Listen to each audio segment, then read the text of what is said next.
You're good to go. That's great. Thank you. Thank you. It's hard to know. Yes. But I do have some numbers that for was? tonight. Sure. Just make sure you let me know about that. Yeah, it's more of, I'm gonna bring up the problem tonight Okay. and then the solution in Next my month. eyes. Okay. Okay. Just if I forget to name you, or just tell Tom too. Yeah. All right. Welcome to the September 18th meeting of the Southampton Town Traffic Mitigation and Safety Task Force. This is its 6th meeting. Thank you all for being here. We're going to stand for the Pledge of Allegiance. I pledge allegiance to the flag of the United States of America and to the republic for which it stands, one nation, under God, indivisible, with liberty and justice for all. Okay. We have a packed agenda. Paula, are there agendas available for the public? Yes. Okay. Thank you very much. We do have a packed agenda, so let's get right to it. One of the first items on the agenda, we've been talking quite a bit about speed cameras. There is a bit of sort of a nexus that we would have to navigate as a municipality to try to get speed cameras placed in the community. We'd need the state to also help us out with that, but I believe we have Stacy Noto of Logix ITS and Brandon Knox of Docra Tech, who might or may not be on with us just yet. But Kevin, do we have folks from Logix or Docra Tech with us? And if we could ask them to maybe raise their hand so we could put them onto the screen. Yeah. Okay, so they're welcome to present and introduce themselves.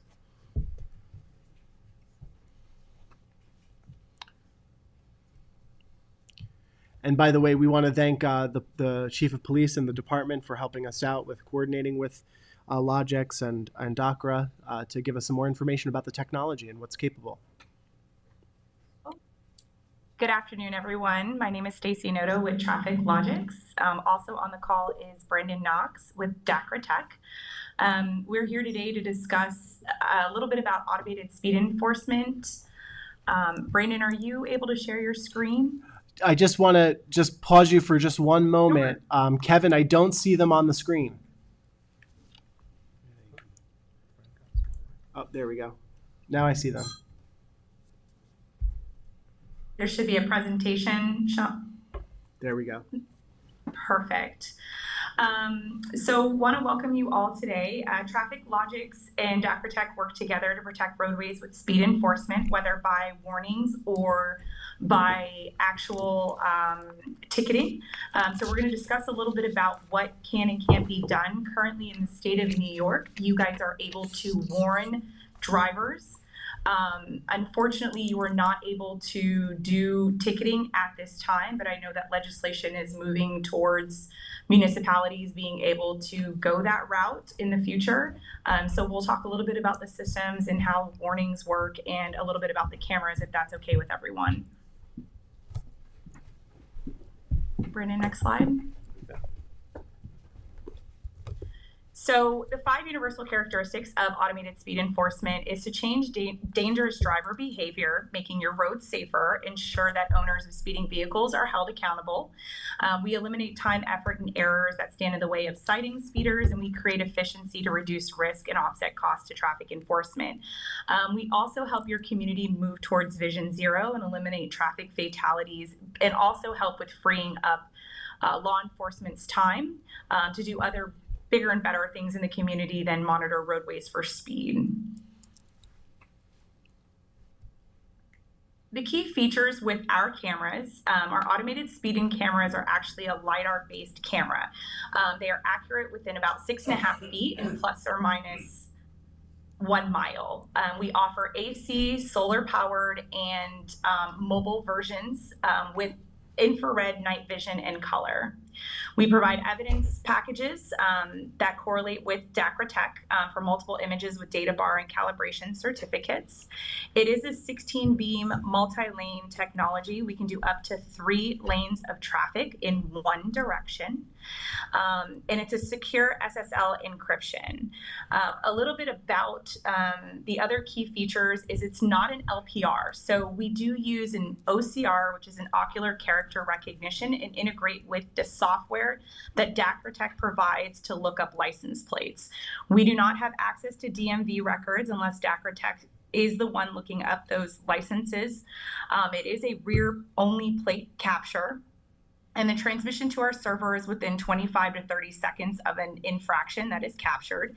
And we do offer a scheduling feature. If you wanted to put this in a school zone Monday through Friday from 8 to 5, we could do an option of that choice.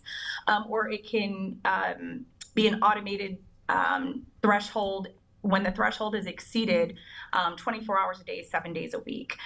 Records of data of violated vehicles above the threshold is only when a vehicle exceeds the speed that the municipality or the police department set. So it's very important. If your police officer is pulling over a vehicle at 10 miles over, you would want to set your cameras to enforce warnings at 10 miles over. Next slide. A couple of pictures of our solar and AC powered cameras throughout the United States. Currently, the one to your left that's on a green pole, that is our AC hardwired installation. The 3 in the center are Schaumburg, Illinois, Mount Pearl, and Newfoundland, or Mount Pearl, Newfoundland, and Disney. And the reason we show this is Schaumburg does a 3-lane capture. So this is mounted on a pole about 14 to 16 feet up in the air. Mount Pearl, Newfoundland is to show that it can handle temperatures as low as minus 40 degrees.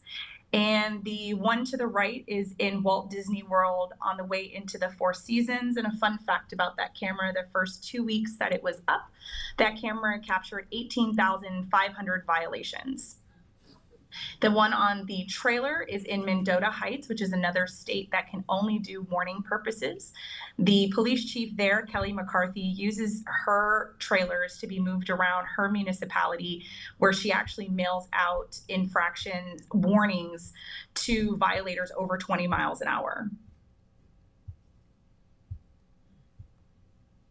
The images captured by our camera, as you can see, are very clear. We can zoom in to see 6 still images of the rear of the license plate. The frame with the 16 beam LiDAR is the white Kia vehicle to the right. You'll also have the date, the time, the speed, the location of the speeder available to see as well, and the ticket number referenced inside of the system. As you can see with the 2 vehicles down at the bottom, the Nissan and the Mitsubishi, both of those vehicles went through one of our cameras, and both of those vehicles received a citation. The bottom right with the school bus, we like to let everyone know that nobody is exempt from getting caught. This vehicle was doing 57 kilometers in a 40-kilometer zone. This was in Montreal that this got captured. So we like to show that no matter the vehicle, we can pick up, law enforcement, we can pick up fire trucks, school buses, ambulances. So everyone that goes through and triggers the camera can cause the camera to take 6 still images of the vehicle. And I'm actually going to turn this over to Brandon to discuss a little bit about the warning processes that we integrate and do with Brandon's team. Good afternoon, everybody. My name is Brandon Knox. I'm from DACRA Tech, so I'm the part of the speed enforcement collaboration here between Traffic Logics and DACRA Tech. I'm going to kind of walk you through some of the steps that's involved in order to operate the processing and the software backend side of the system. So some of the first, there's about 5 different types of processes that need to happen in order to run this speed enforcer system. Obviously, the first piece, Stacy did a great job of showing you guys exactly how the cameras operate and how they capture the images and when and why they capture the images. So that first happens. The next step has been sent over to us through a proprietary API system that we process the tickets at that point in time. Now, obviously, like she said in the beginning, It's warnings only as of right now. So we can actually issue warnings and citations. We currently have the exact same statutes here where I'm based out of is Illinois. And we have a couple municipalities that are operating these cameras and a warning system here just outside of the Chicagoland area. So they're actually operating currently the exact same way that we're proposing to you guys today. So we would process the warnings. Obviously, there's no web pay in this scenario because there's no money to be transacted. But if it moved towards a citation-based system as well, you'd be able to have web pay linked directly to the system. Then there's a managing of the hearings. Tech is huge on due process. We are actually a local court system 25 years ago, and we morphed into obviously issuing virtual citations, e-citations, however you want to call them. Got into the automated speed enforcement game along with Traffic Logics here a few years ago. And we can actually manage those tickets and the due process of the hearings and contesting and appeals of those tickets all the way through to collections as well as plate denials, if there is such a thing in the state of New York at this point in time. In Illinois, they allow people eventually down the line, they're going to be able to suspend their licenses and things like that could submit up to the state. But again, we're only here for warnings, but what makes this kind of a unicorn in terms of this system is that I can take those citations all the way through the process. It's not just going to be held up in me just sending out mailings to everybody and getting notices out to people. We can actually have them being paid and then give the people proper due process through our portals. Now, in terms of resources that are needed to run these systems, obviously there's procedures, and then there's obviously the resources piece of this. This is the whole crux of how this system works. This is what is going to be used in order to operate this correctly. So obviously in the first piece, capturing violations, that's Stacy and their team. Obviously you procure the cameras directly from them. They will help you guys install them, calibrate them, get them up and running.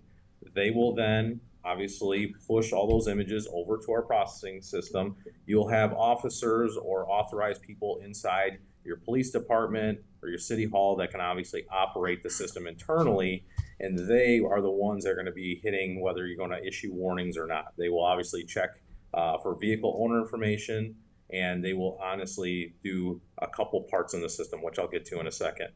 But pretty much they're just going to be verifying that there is a warning to be sent out. And then our mailing house takes it from there and sends out the warnings on your behalf. The processing of the web payments, again, that is another piece. If you were to go to citations, there'd be some financial people involved, clerks involved at the town level that would be managing payments, or it could be inside of the police department. And they will actually be kind of taking care of the financial pieces. So we can allow in-person payments as well as web payments. And again, the resources around that are going to be very minuscule because, again, we are going to handle this at a very high level, and we are going to be basically pushing the payments directly into your guys' coffers every single month. Then we get to the managing of the hearings and the appeals piece. There is a citizen portal that people can go in, they can contest, they can visualize their infractions, they can also see the evidence packages that are pushed over from Traffic Logics, as well as the ability to request hearings if they ever got to that point. Again, this is going to be strictly if you guys go to a citation-based system. But that is something down the road that we can offer to you later on. And then obviously plate denials and managing collections. If you use a collections company, we can make sure we can push that data directly over to them after you follow the proper due process procedures of the state of New York, which we will fall in line with on any way, shape, or form. This is what was ultimately built. So from a development standpoint, we took the Traffic Logics camera system and allowed them to API directly all of the images, all the evidence packages, all the metadata directly into our system so that we can manage the tickets and the citations and push it all the way through into the mailing house. Again, this is going to be a warnings-based system, so there's not going to be a lot to do in respect of the back end portion of the system. It's going to be more so you guys tracking the warnings and pushing the warnings out directly to the respondents that are obviously violating.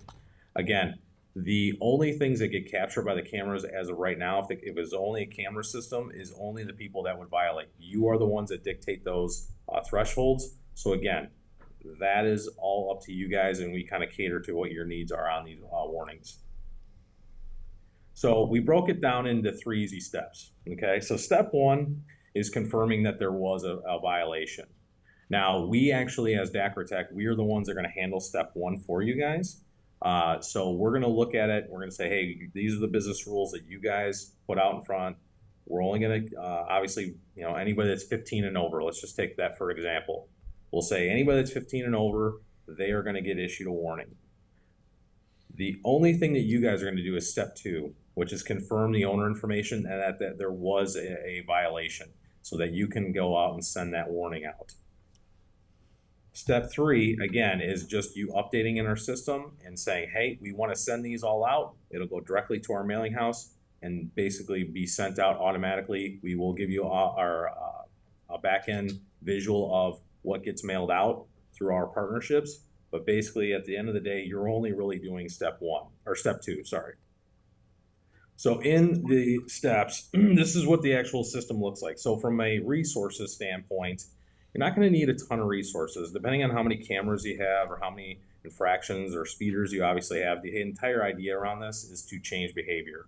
So in step 1, this is what we would handle, but step 2 is to just have owner information in it. As you can kind of see, we pull in the plates. You can see the 2 visuals. You can go into them directly. You can zoom in on them if you need to.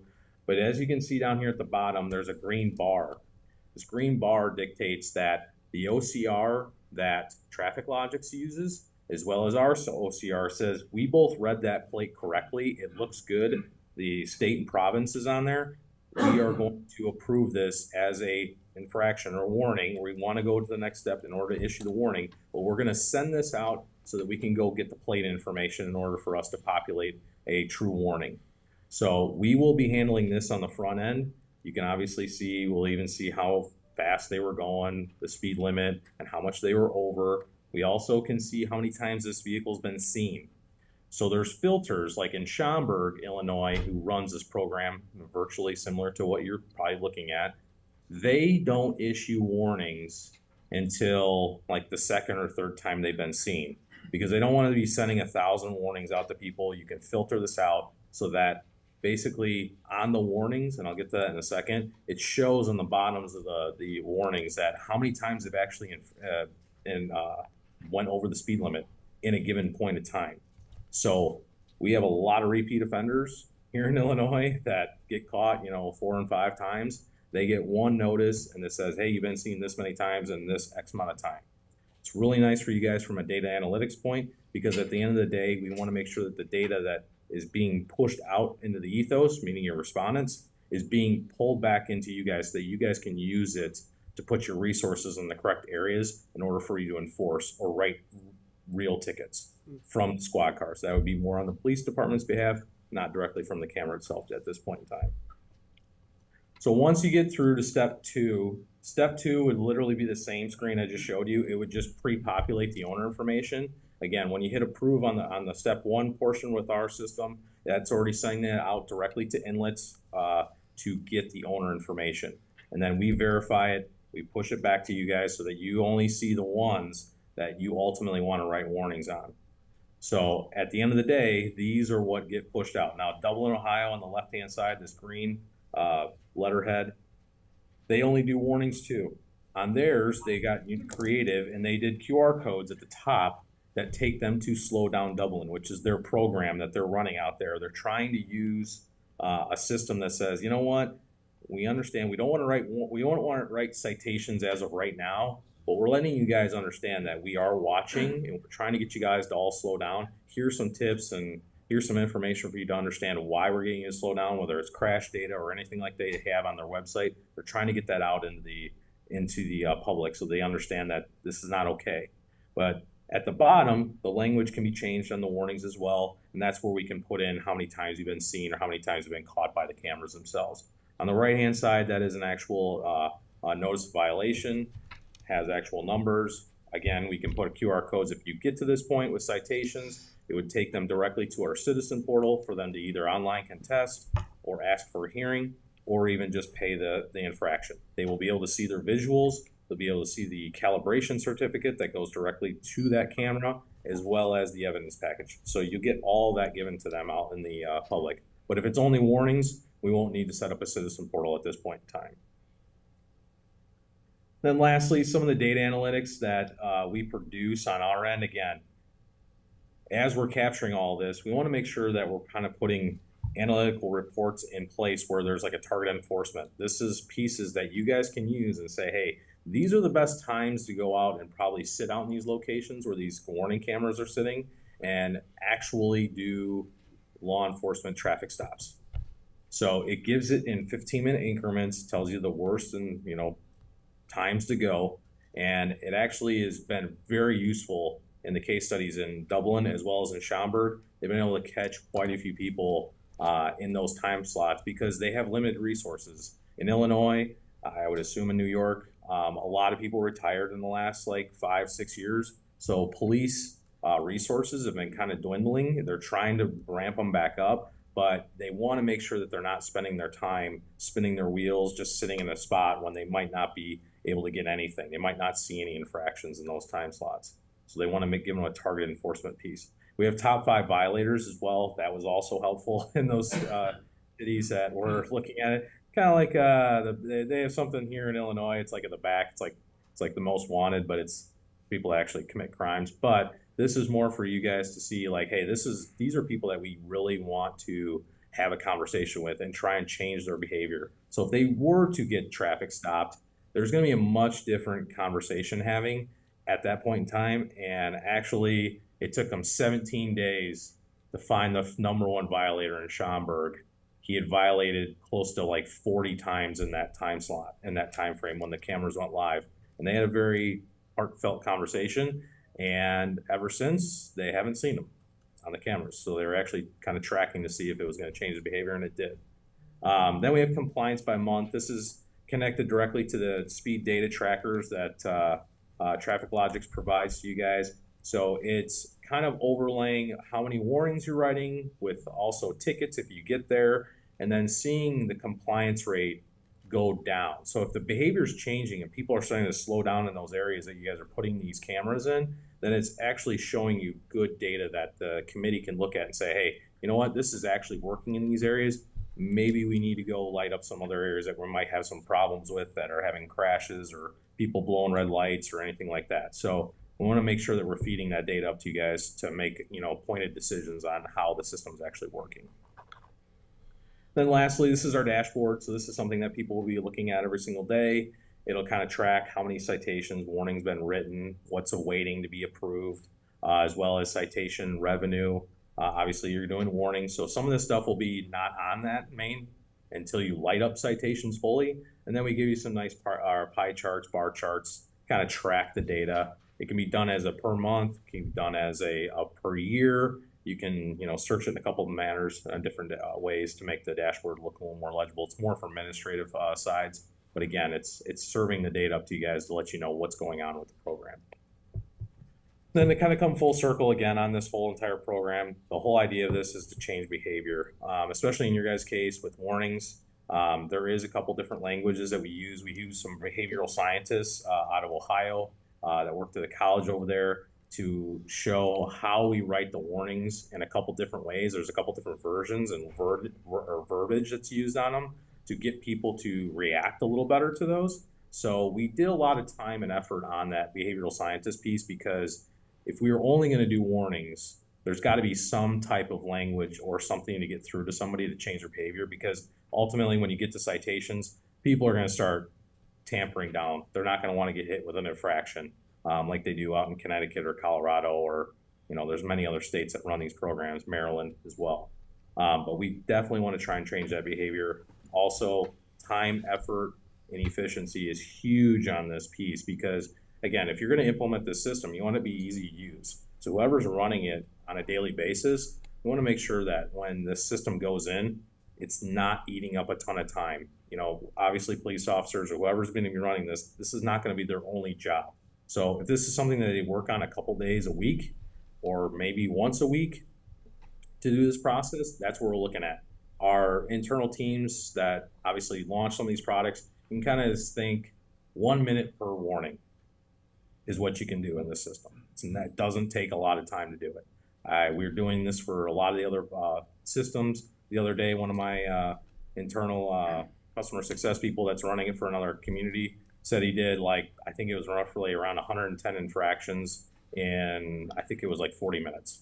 So it is a very user-friendly system for you guys to operate, but we'll make sure that you guys get there from training and implementing. And then obviously through the collaborative, we want to move towards Vision Zero. Vision Zero is obviously a program that's being adopted all across the United States as well as Canada. It's been around since the 90s. It's basically trying to use traffic safety devices like this to tamper down, reduce crashes, fatalities, and things like that. So we really are part of that Vision Zero program and portfolio. It's not just obviously ASE cameras, but it's a lot of different things as well. I'd like to open it up to any questions that you guys might have for Stacy or myself. So I'll just say, Brandon, thank you so much, and Stacy, thank you very much for this very comprehensive presentation. As the task force, we've received a number of comments from the community about how we could more aggressively address some of the speed issues that we face. And we have a pretty significant corridor, County Road 39, that faces obviously congestion, but during the off-peak hours, there's lots of speeding that happens as well. So this was a very nice overview of what this technology is able to do. Do we have any questions from any of the members? I actually have a question for Assemblyman Thiel. Fred? Yeah, hi. Is there actually a bill on the table for speed cameras in New York State? I had a bill in just for County Road 39 at one point. So there's bills in. The only thing that on speed that's ever been approved by the legislature to date relates to school zones. So there are laws on the books with regard to using speed cameras, but to date, they've largely been around school zones. Neither Nassau and Suffolk both had authority to be able to do that. Nassau started to do it. It didn't go very well. They abandoned it, and Suffolk never has. So, red light cameras, for stoplights, plenty of that. Those laws in New York State. Speed cameras only around school zones for the most part in New York. That's basically where New York is. So the one last thing I would say is that there does appear, I've been on the transportation committee. There does seem to be more interest in the technology in the last year or so in the legislature, but that's kind of the state of play as far as the law at the moment. what about, would we need legislation to do speed cameras in construction zones? If the issue is whether or not you're doing enforcement or warnings. If you're doing warnings, you don't need legislation. If you're doing citations, enforcement, you need an act of the legislature. Thank you. That's actually very helpful. And Assemblyman Thiel, thank you for being here. So we don't need state authorization then for just warning letters? No, you do not. Actually, we're running a warning program in Utica. They've actually Utica, New York. We also are running a warning program in upstate New York in Spring Valley. They have 6 of our cameras currently for just warning purposes. Got it. And just one last question. If we, and Assemblyman Thiel, you might be able to answer this, or possibly Commissioner Bartha. If we determine that County Road 39 would need speed cameras or County Road 80 needs speed cameras, are we able to implement them on those roads, or would we need the county to sort of request that separately? How would that work out? Would that have to be a sort of a joint request somehow, or it's on? I think we can do that with your approval, our recommendation. I think we can do that. Okay, thank you. One of the things, question I would have, can they operate with power from solar, or you need a hard connection to power? We can do We can do either, depending on what the municipality would like. We can do an AC hardwired fixed pole unit into existing poles that are at least 6 to 8 feet from the roadway, or we can do a solar mobile unit, as you saw in our slides. We can also do a solar pole mounted unit as well. Now, I will tell you that the pole mounted units typically will stay in the location for at least a year. If you're looking to be able to, go through multiple roadways or intersections, then we would want to look at a trailer unit that's solar powered with battery backup. Thank you. I have a bunch of questions, but I'll contact you offline with them. Absolutely, sir. But I do want to ask one question. Can you forward us, if you have data, before and after data on from any of these towns that you're currently operating? We constantly take data. We know the times and speeds, and we have data out there every day. We have a trailer out there on some road in the town collecting data. So these towns probably have the same. So could we get the data before you implemented your program and after, to see if there's any difference? We absolutely could do a traffic speed study for you prior. We can, we have a demo unit that we can send out to collect the data. Yeah, I want something that it's already there, not mine. Oh, sure. Brandon would be able to. We have a couple municipalities that are doing warnings that we can go ahead and send data. That would be through Brandon's team to be able to provide to you. Okay, thanks. Stacy, in your opening comments, I think you made reference to vehicles going 10 miles an hour over the speed limit.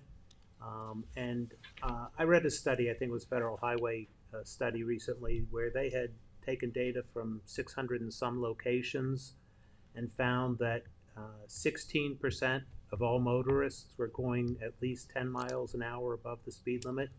Do you have any insight on that? Am I remembering that correctly? Do you have, is 10 miles an hour over the speed limit kind of a logical cutoff point, and how many people are going that fast?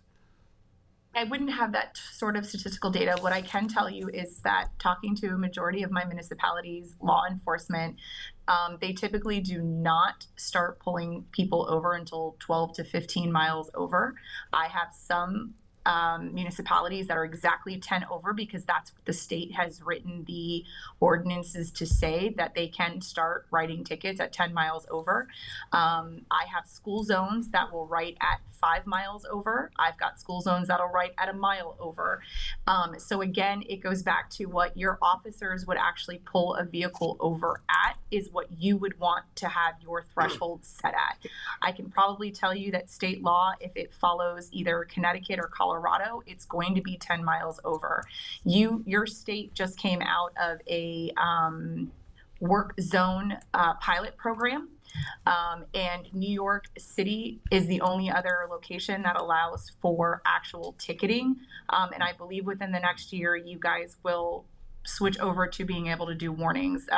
Other municipalities are seeing this coming. We're having multiple discussions in the state of New York, and people are just preparing to get drivers on board with the warnings to then switch over to actual ticketing when that goes live with legislation. Stacy, thank you so much. I have one last question. Could you also use this in the town of Southampton, because we also have a traffic congestion problem, we also have cars going down side roads and affecting the quality of life of neighbors on side roads. Can this technology be used to also be flexible in enforcing, for instance, no turn restrictions or no trucks? Is that something that can be also used in this technology, or is it primarily speed? It's primarily speed. Now we do offer radar feedback signs that have capabilities of displaying basically messaging. So it's a data messaging board along with the ability to show the speed. It flashes in red when they exceed the threshold, and it can say no trucks. It can say go left. It can say go right. It could say private roadway. It allows for the variable messaging. So those are usually used on our side roads in municipalities, because those radar feedback signs can be moved very easily, and it also collects data that you would get from our data speed trackers. So you'll get the date, the time, the speeds, the location of the speeds, your traffic counts, your 85th percentiles, your 50th percent. It'll give you so much data, but it will not tell you who's creating the infraction, unfortunately. It will Okay. just slow them down. Thank you. Based. Thank you. You're welcome. Thank you. And thank you so much for being here. Are there any final questions? Because we do need to move on. No? All right. Thank you so much. We appreciate your time, and it was very informative. And if we have any other questions, we'll definitely reach out to you. If you don't mind, could you send us the slides so we could post that to our website if people have questions and they want to kind of re-examine what you presented on? We are able to send a condensed version just due to some proprietary information. We'll send you a version that you can publicly post. Sure. Thank you. Thank you very My much. pleasure. Thank you, guys. Yeah, no, go ahead, Donna. Oh, okay. I have a question for our town attorney, then Donna, you can jump in. Do you mind, Jim, just jumping on the, sorry, I just have one quick question.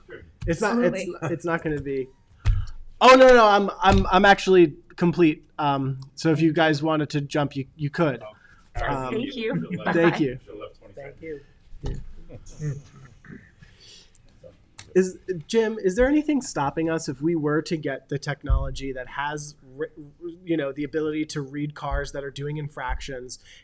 And we're not, obviously, with issuing citations, we need state authorizing legislation for that. That's a whole separate subject. But if we're just issuing the warning letters, are we able to also issue warning letters if we have the technology to read, like, illegal turns? Or when I saw the warning, I thought that what Assemblyman Thiel had said. When I first heard him talking about warning, I thought we probably don't need special legislation just for that. Right. But I'll take a look further into that. Okay. Thank you. But yeah. Thank you, Jim. Appreciate it.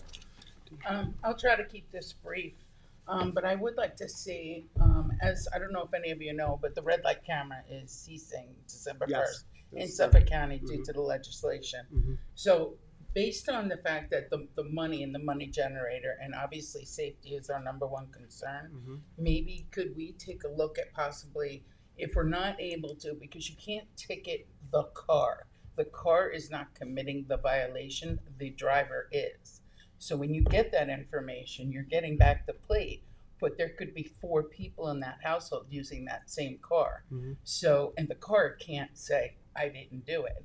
So I guess what I'm trying to get to is could we look at the cost of getting all of this advanced technology when in the end we really won't be able to recoup the safety because somebody's not physically pulling them over, and we're not going to recoup any of the fines, license, the normal steps when you commit such outrageous speeds that are dangerous. So I just wanted to bring it to both chiefs. Thank you both for being here. Because if I'm correct, the car cannot commit a moving violation. The driver is the one who commits it. That's what the legislation is for. You're not giving the registrant a moving violation. You're just giving them a violation on their registration. On their registration. Right. Because their registered car was used in a violation. So just because I've seen such a turn of events over the years, I think that maybe, and this is just ideas, I think that's why we're here. Yep. Highway patrol officers, depending on the cost of the cameras, I still think the enforcement ones are great, just as the most basic cameras saying, slow down, please. Yep. But then maybe if we can find the funding, maybe through grants, have a patrol specifically for those speeding vehicles, which would cut down on your MVAs. It would also generate income for the town to hopefully pay, and I'm sure the town and village would welcome more officers. Well, I do want to say we did fill 7 new positions in the police department. Filled 7 vacant positions. Yep. They're not new, but I'm glad. But that's filled. good. That's cops on the road. That's more police on the road. Yep. So that's my thoughts were.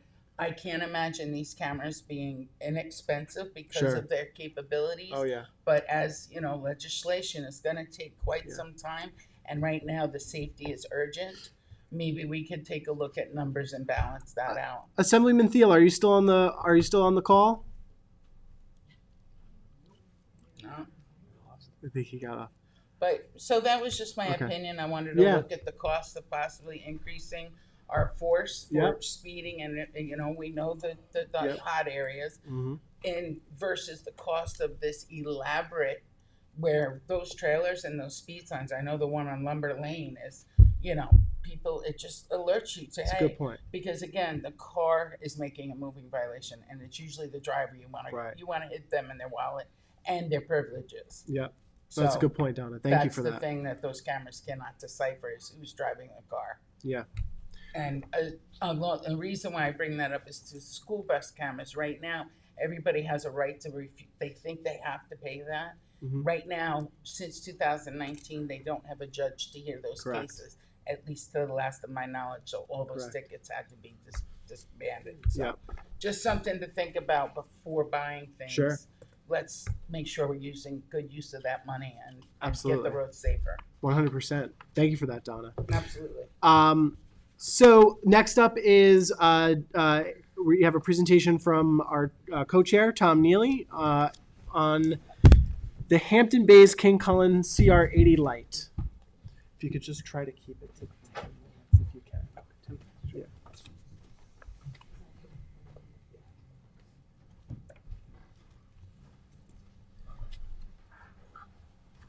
Thank you, Councilman.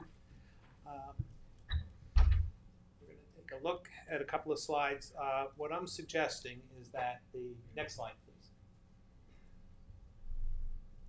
What I'm suggesting, that's the one. What I'm suggesting is a little bit of a tweak to the existing blinking signal program at Canoe Place Road and Montauk Highway, County Road 80, which on this map you will see is marked with a red letter B kind of towards the upper right corner. That is the Canoe Place Road and Montauk Highway intersection with the blinking signal and the cone program in place. To the left, following Montauk Highway back to the west, or the left side of the sheet, is an intersection location marked with an A. That's the driveway of the King Cullen Shopping Center between the Senior Center and the King Cullen. There is a traffic signal at that intersection. That is not on blinking. My suggestion would be that we consider putting that signal on blinking as well as the keeping the signal up at Canoe Place Road blinking. I think by making the travel time, by putting that on blinking, we could make the travel time on Montauk Highway a little bit quicker. Well, let me describe a little bit of what we're doing there. Signal A, which is the one I discussed, we put that on blinking green, east and west, and have no turns or exits from either the driveway on the shopping center side or the driveway on the St. Rosalie side. Now those are two driveways, those are not roads. So we would not allow vehicles to enter this intersection.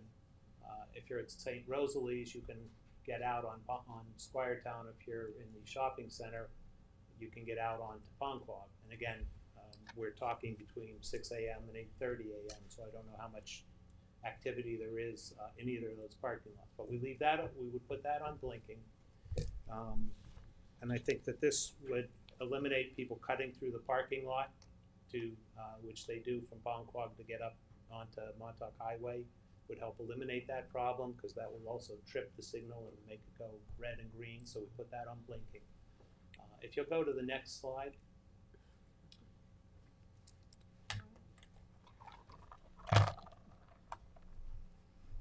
Is that it? There we go. For about 2 years, I've been tracking travel times on Google Maps every 2 or 3 mornings a week. For the last 6 months, I've actually been mapping these travel times so that we get a better understanding of the dynamics of not only the time travels between destinations, but the routes they're taking. As you can see from this, I hope, people are quite often using Fanning to avoid Montauk Highway. The travel time there is, if they go down Fanning, it takes 28 minutes, according to this. It takes 28 minutes to get from the Macy's in Hampton Bays to Town Hall by going down Fanning and coming up at Canoe Place Road. If they stay on Montauk Highway, it takes from Macy's to Town Hall, according to Google Maps, it takes 35 minutes. And if they were up on Sunrise Highway and County Road 39, it would have taken 33 minutes. That was on, let's see, that was 7 a.m. on Thursday, September 5th. It was sunny out and it was 57 degrees at that time. So people are using Fanning, people are using some of the other roads, both south and north, but they're not primarily staying on Montauk Highway. And if you go to the next slide. Now, this is another similar shot taken at 7 a.m. on Tuesday, May 28th. It was foggy and 52 degrees out. Vehicles that took a route from Old Riverhead Road, north up Squiretown, and then to Newtown and down, would come down to Newtown, they would go west, and they would make a U-turn on Montauk Highway and circle back around to that Canoe Place Road intersection. It would take them 34 minutes. If they stayed on Montauk Highway in Hampton Bays, County Road 80, the trip took 43 minutes between Macy's and Town Hall. If they took Sunrise and 39, it was taking 40 minutes. So my point here is that what we're not seeing, and I have this data for a whole lot of dates, I just wanted to put two up, and I do this at 7 a.m., 8 a.m., and at 9 a.m. When I'm not working. As I said, for several months I've been compiling this data 2 days a week, and what I've seen is that a lot of vehicles are going north, they're going south. We see some come up from Boone Road. I know Charlie's mentioned that in earlier meetings. But what they're not doing is staying on Montauk Highway quite often. So I'm hoping we could shave a minute or two off of that by putting that signal on blinking. My other idea would be at Canoe Place Road. Right now we are Highway Department is laying out a length of cones, about 200 feet of cones, to feather and merge the traffic coming north from Canoe Place Road onto Montauk Highway, making that merge much easier. That intersection was widened a little bit a couple of years ago by the county in order to make that right turn easier for people to make. So another idea would be to perhaps take away those cones at the Canoe Place Road intersection east that's feathering that merge traffic in, and make people or have people take the right turn just as they would at any intersection without the aid of those cones for the merge. That combined with the blinking signal, I think, is maybe going to make it a couple of minutes faster on Montauk Highway, and hopefully would get some of those folks off of the local roads north and south and get them to get back on Montauk Highway. That's my suggestion. All right, thank you, Tom. Do we have any questions from the board? No? Thank you, Tom. Appreciate it. We will look into that some more. Next, we have up our other co-chair, Charlie McCardle, also Highway Superintendent, to share a presentation on the County Road 39 North Sea Road cone pilot model. Sure.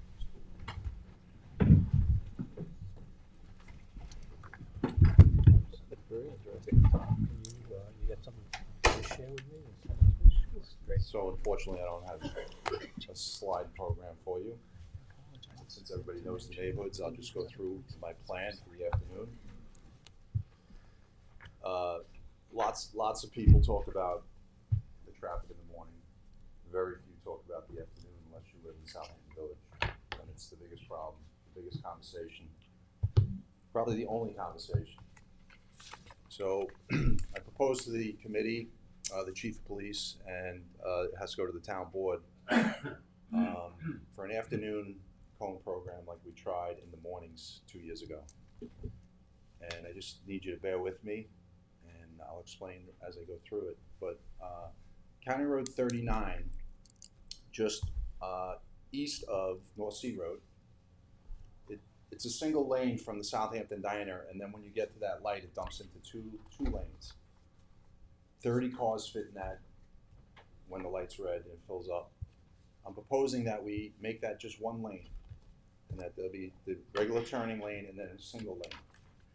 Then when you get past McDonald's, past Burger King, we're gonna force everybody to merge into one lane. So you're gonna have one lane from Burger King and I'll get to the village part of this in a minute. 1 lane from Burger King all the way to Sandy Hollow. The light at Sandy Hollow and 39 will stay green, so you don't stop there. Sandy Hollow also is similar to that. When you come down North Sea Road and you get to Sandy Hollow, it's 1 lane, and then when you get to the traffic light, it bumps into 2 lanes. So very often you're at that light, you have 2 lanes that fill up the whole thing, and the other way you're going is 39 has 2 lanes filling up the whole thing. Years ago when I first started here, that wasn't a red light, that was a green light for both sides. So now all of North Sea will dump out, it won't have to stop. 39, yes, it'll be 1 lane, but it doesn't stop, and it continues. The issue we had when we did the pilot program in the morning was Tuckahoe School. It's a big hurdle to get over. So my plan would be that we wouldn't touch McGee Street till the last bus came through, and then we'd stop traffic on McGee Street from entering, going west. Now, if you're coming from the school, you'd be able to go west, but if you're coming from the village on McGee Street, you wouldn't be able to turn to go west. The college light would remain the same, except to be manned with a police officer, so if there was nobody coming out from the college or nobody coming from the golf course, they could wave the cars through even though it's a red light. In my opinion, that would move the traffic to 27 like an express lane. Even though it's only 1 lane, 1 lane moving is better than 2 lanes not moving, in my opinion.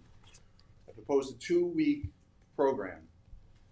It has a couple little glitches to it, or add-ons. When you get to shrubland, I don't know, I know the county's here and I'm not blaming anybody, but shrubland tees 39, so you can't get out.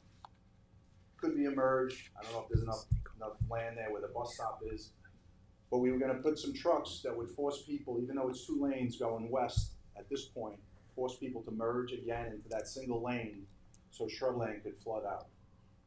Now, if shrubland floods out, everybody's GPS and Waze will keep people going that way if they're in those back roads. They're not going to come down past the golf course and so on, which causes a big problem. In the village, you still have the blinking light at St. Andrews, but I am going to say that the people that work that blinking light have to be aggressive. They have to be out on the road. They have to be waving people through. There's also that dark curve on Hill Street as you're coming out of the village. It's a common problem. Even if there's no traffic, people slow down. I get it. It gets dark there right before the reservation. Somebody should be at that spot, again, aggressively waving people through. I hate to compare New York City, but you see the traffic officers right there. They're aggressive. I'm not saying you got to dance like that movie at 48 hours in the middle of the street, but you have to be out there aggressively moving cars. That dark spot on Hill Street, again, it's a spot where even if there's no traffic, people slow down.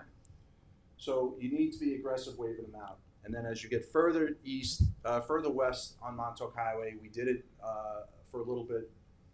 On Canoe Place, there was no stopping if you're going west. You actually merged over into the shoulder. The light actually was operable, but a police officer would wave the cars going west through that. Right now it backs up to Edgewater. Once you clear the village, you go past the college, things are good, and then you get to another dark area where it's a bad curve. It backs up from Edgewater all the way to Main Street. That proved itself when we did it last year. The cars don't have to stop going west. There's no reason to stop. There's enough room on the shoulder to keep them going. So this is my plan. It's in a very expensive plan. The chief of police comment was, what if it works? I don't know. That'll be up to the town board to fund in the future. But I'm open to comments. I know it's radical, 1 lane on 39. Like, why would I think that? But 1 lane that doesn't stop, I think, would work better than the 2 lanes.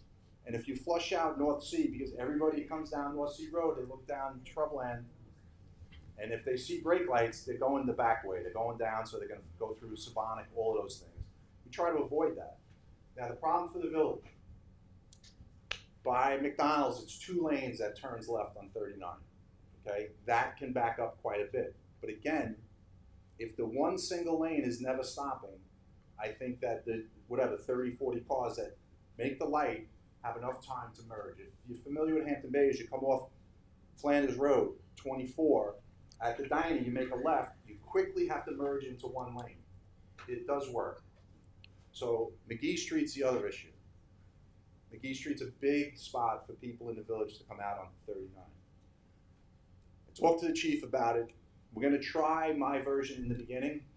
If it gets killed, we have room to move where we make a left turn, cone off a left turn where they could merge later on down the road, so it wouldn't affect what we're doing. But the original plan would be that you can only make a right coming out of McGee Street if you're going north. I know the village would have an issue with it, but again, we have to try something and we have to see if it works.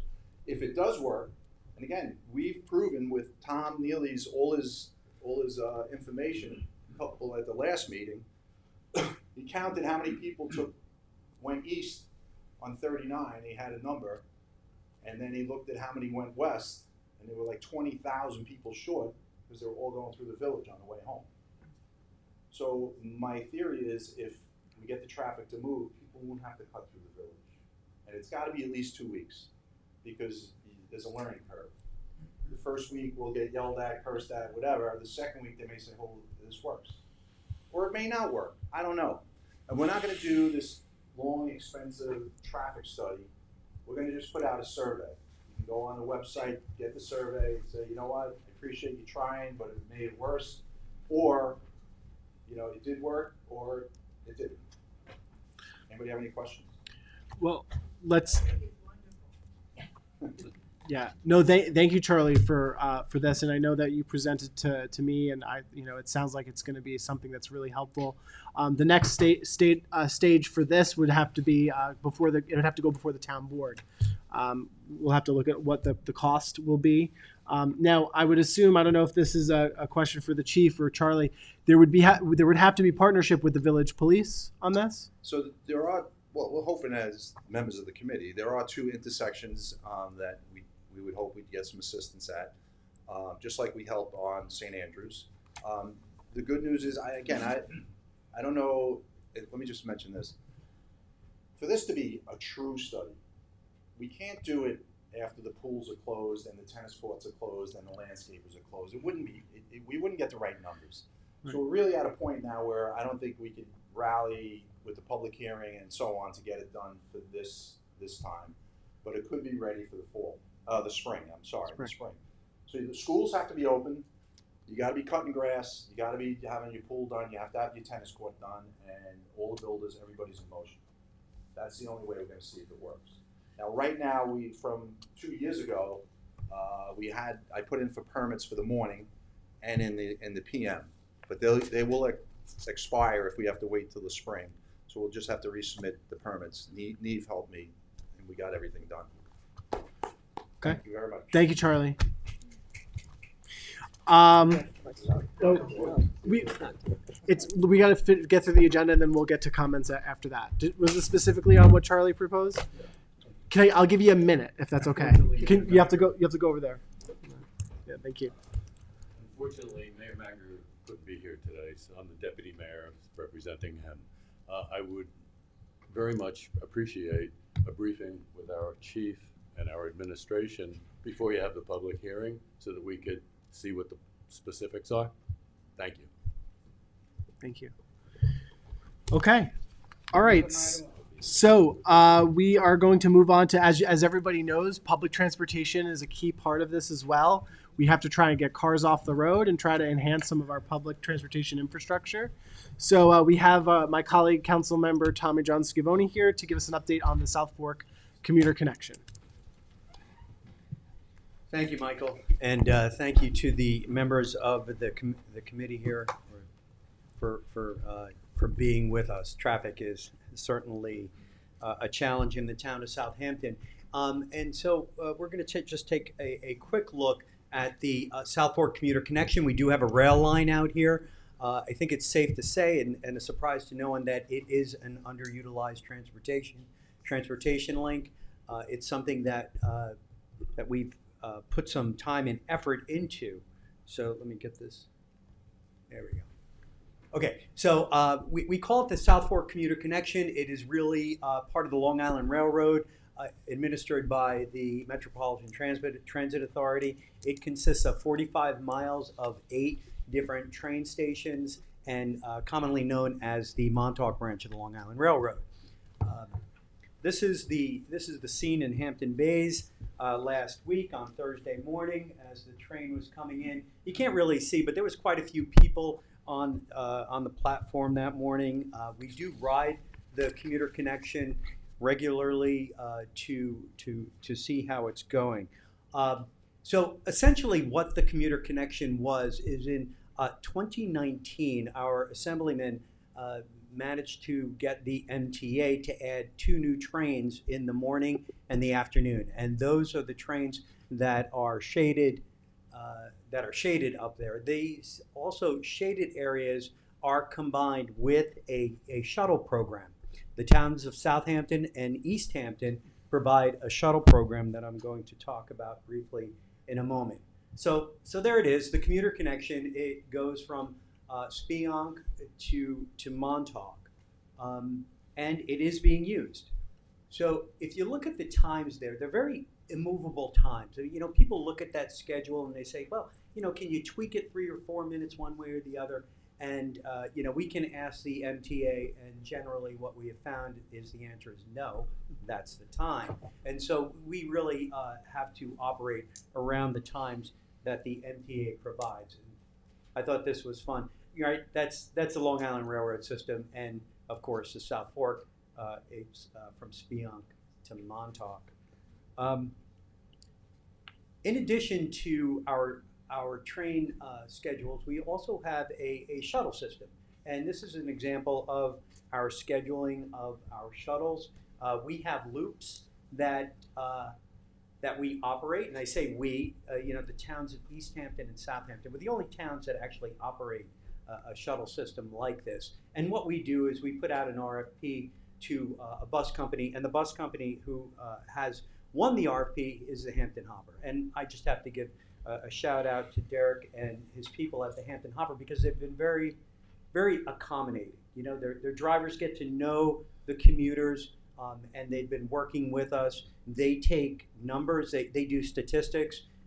Each bus that travels, each loop, and you're going to see them in a moment, that travels, they're counting the number of passengers that are coming on and off the Hampton Hopper. So, you know, they're truly going above and beyond.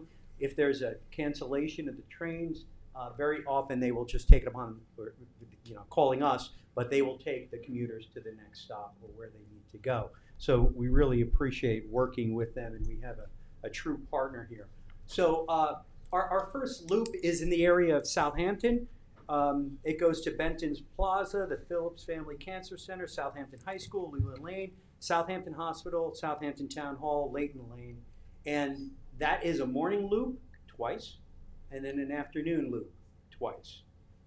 Now we designed this to try to get as many commuters as we possibly can. We also have the commuter connection that stops in Bridgehampton, and that loop goes up to Sag Harbor. So it's geographically a larger loop. It's also a very time-constrained loop. So this is traffic mitigation. Well, our buses are in traffic. And so sometimes it's kind of a nail-biter with the trains, because the trains leave when the trains leave. In Bridgehampton, they go to the post office, Corworth Avenue, South Fork Natural History Museum, and Sag Harbor Industries, and Sag Harbor Pearson High School. So, and that's the loop between Bridgehampton and Sag Harbor. East Hampton, this is our busiest stop. You go in the morning, the platform at East Hampton, it looks like something in New York City. Several hundred people are coming out of the commuter connection onto, you know, out onto the shuttle bus, as well as to a lot of the businesses in the area. Now, if you know where the East Hampton train station is, there's Riverhead Building Supply, and then a whole bunch of other buildings, or businesses rather, the YMCA. And people not only take the commuter connection there utilize the shuttle there, but they also walk to their businesses. So what East Hampton did there was they have 2 loops. They added one, which I think is fantastic, because, you know, we're in the town of Southampton, but anybody who goes to East Hampton, they're driving through our town on a daily basis, the whole thing. You know, so it makes sense to certainly work with them. They go to the spring school, to Sports Time, Pantego Place, East Hampton Town Hall, Panago Road, Newtown Lane, Good Friend Drive, East Hampton High School, King Street, and John Marshall Elementary School. Their 2 loops are broken down into 4 in their western loop and then 6 in their eastern loop. And then the last one is Amagansett to Montauk. This service goes out to Montauk. It goes to Amagansett School, the Ocean Vista Resort, Montauk School, Montauk Chamber of Commerce, that's on the circle, Gosman's Dock, and West Lake Drive and Star Island.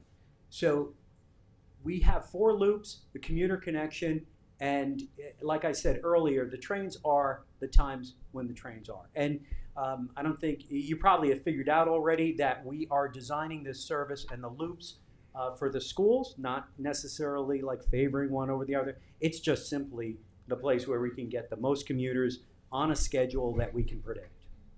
And it's working pretty well. So here's the progression of this. These are ticket sales from the South Fork commuter connection from the MTA. Now I want to explain this a little bit.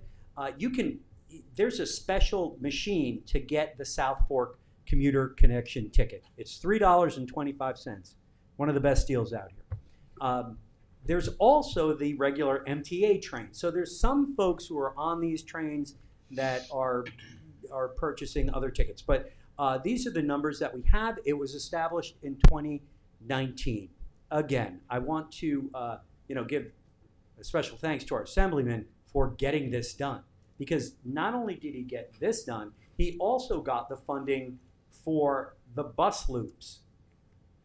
We operate them, but they are funded by the state of New York to the tune of about $700,000 a year. So here are the numbers. The first year that it came out, $46,700. It started in March of 2019, and then we know what happened in 2020, right? We had COVID-19. We had the shutdown. They actually, schools closed, the world closed down, and so they also stopped running the South Fork commuter connection. The next year, we were still in COVID. People didn't want to go in closed areas, 26,300 tickets. And then, we moved out of it, as you can see, 2022, 72,900. And then last year, 97,000 tickets were sold for the South Fork commuter connection. And that's both ways, by the way. We are on track to exceed that number this year. So, I didn't want to give a partial bar on this. But we're seeing that the ticket sales are climbing. Now, I said earlier that this is an underutilized transportation link. I believe that, considering the traffic that we have and the reason why we're all here. If we had regular service, a more regular service, we would have more riders because, we talk to these folks. And I think it's probably intuitive and fair to say that if there were more trains, more people would be taking the trains, right? That's just simple math. But there's also a sense of trust in the system. If you are an administrator in Spring Schools or East Hampton Schools and you've got something that you have to stay for late that afternoon, well, you're not going to take the train in the morning because you've got work and you're going to miss the afternoon trains. And if you miss the afternoon trains, then you're going to be stuck out here. So if there were more trains, we believe that even the trains that we have would have more riders. Incidentally, on our heaviest days, we take over 400 commuters over the Shinnecock Canal every morning. That's pretty good. Now, compared to the numbers of traffic, it's a fraction, but still, it is working. Now, in order for us to really to get more service on the South Fork commuter connection, there needs to be upgrades. We would essentially be turning the service around. The entire Long Island Railroad, as you know, again, it serves to service the city, and it's kind of pointed west, right? People live on Long Island, they work in the city. That's the concept of most of the Long Island Railroad. Well, out here, we need to turn it around, face it east, because we know that there are thousands of workers every day that come out on the South Fork to work. We're one of the major economic engines of Long Island. I mean, there's a lot of money being made out here. God bless them. But it's an important part of the economy of Long Island. So if we wanted to, or if we were to improve this, according to the MTA, these are the steps that we would need to do. Our westernmost station, Spionk. Spionk is a terminal. It's where trains pull off. They work on them. They change shifts, and they would need more train tracks to pull off. A new track, a new crew, and then, of course, new cars.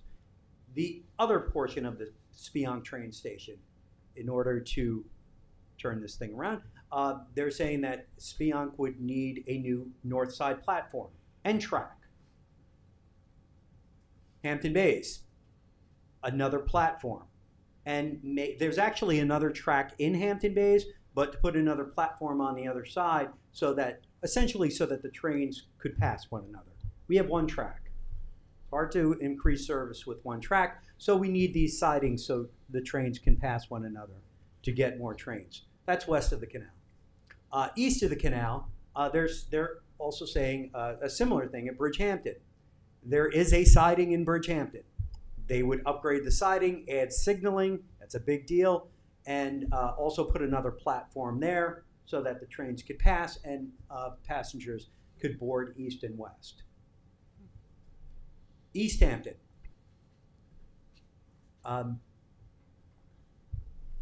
There's a siding that exists there. There would be a siding there, and then Amagansett, toward the end, it would to increase the signaling for the sidings there. Now, this is from the MTA, and currently they are developing their 5-year capital plan. I personally, and a lot of us are hoping that this is in their capital plan. However, the next thing that I'm going to click here is really a prohibiting factor. What I just described would cost, they're estimating $260 million, which is 100-year infrastructure. This is transportation, but according to the MTA, that is the number that it would take to do the upgrades that I just described to increase train service to the East End. I believe it's worthwhile. Unfortunately, or fortunately, or wherever you stand on this, a couple of weeks ago, the governor of the state of New York kind of canceled congestion pricing. Now, whether you like that or not, it did mean that there is going to be less money in the MTA budget to the tune of about $1 billion a year. So that is going to make this project, which was very much on their radar, somewhat less likely. They are making that, when I say they, the MTA board is making the decision on whether to do this or not this month.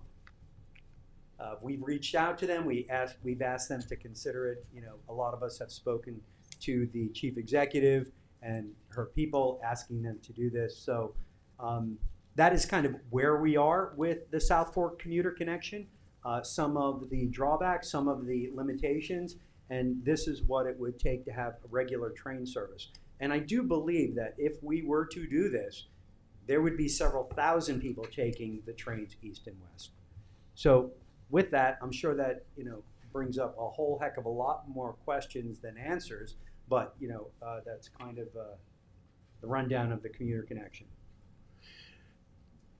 Thank you, Councilman Scavone. Why is it now there's a shortfall because congestion pricing is canceled, when in previous years it seems that wasn't necessarily a factor of withholding funds to? Right, budgeting for the MTA, the ticket prices don't necessarily cover the operation of the entire system, which is significant. Now, I'm not an expert on this, and I don't know what it's like, to run the Mineola station into New York City and all that. But I know that it's always been a challenge, and some of the capital projects that they wanted to do were predicated on what they thought were going to be an increase in funding. Mm-hmm. But I'm confident that they're still going to do this, and I think it would be good for the South Fork. Yeah, I mean, it's worth pointing out that the county executive, Ed Romaine, did issue a letter to the LIRR requesting that they do increase funding for the South Fork Commuter Connection. I know that's a lot to do with the coalition Tom, you're a part of The that East as well. End supervisors and mayors also Correct. recently sent. a Thank letter you of for support. saying that, as did Ann Welker, as did we on the Southampton Town Board last week. The East Hampton Town Board and every school district on the South Fork has asked for these upgrades as well. Great. Thank you. All right, again, thank you, everyone, and special thanks to Assemblymember Thiel. Really, this was his brainchild. He saw the need. He got it done through the MTA and then got the funding for the shuttle routes that we use. Could I just ask, the ticket price, is that $3.25 per day or one way? One way. One way, okay. Right. So $7.50. $6.50. It's $6.50. Doing some quick math there. Best deal in town. Yeah, right. It's still yeah, and it is 11 minutes from Hampton Bays to Southampton by train. So, and that also includes the shuttle. Oh, So the okay. shuttle, the train and the shuttle, it's all part of the same 325. Thank you, All thank right. you, Councilman. Thank you, Thank you for your work on this. So, Tom, I know we have this fifth agenda item, plans never implemented, but do you think we could segue to Janice, take her out of order, because we are coming up to 5:15. I want to make sure we have enough room for public comment. If we have enough time to get to it, maybe there's ways we could address this part into what Janice brings to the table. If not, we could always bring this to our agenda next meeting. We can call it agenda items not implemented. Yeah, because in fact, Councilmember Tommy John Scavone presented on this. He was supposed to be here last month. He couldn't. So this was there was a holdover. So, ladies and gentlemen, we're going to hear from Director of Planning, Janice Shearer. Sure. Yeah, you could use that. And the reason why we have Janice here, our Director of Planning, is primarily because we've heard from members of the public that, we could do a study of, the county's doing their study of County Road 39, but at the end of the day, what we're seeing in terms of what are causing the traffic issues has a lot to do with the zoning of County Road 39.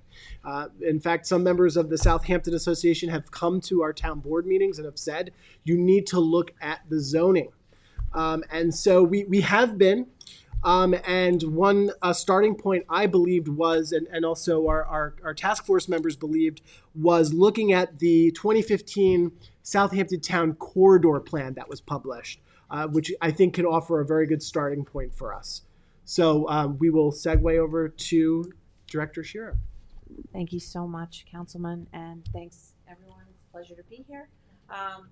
Yes, we have a County Road 39 corridor land use plan that was adopted in January. How about now? There you go.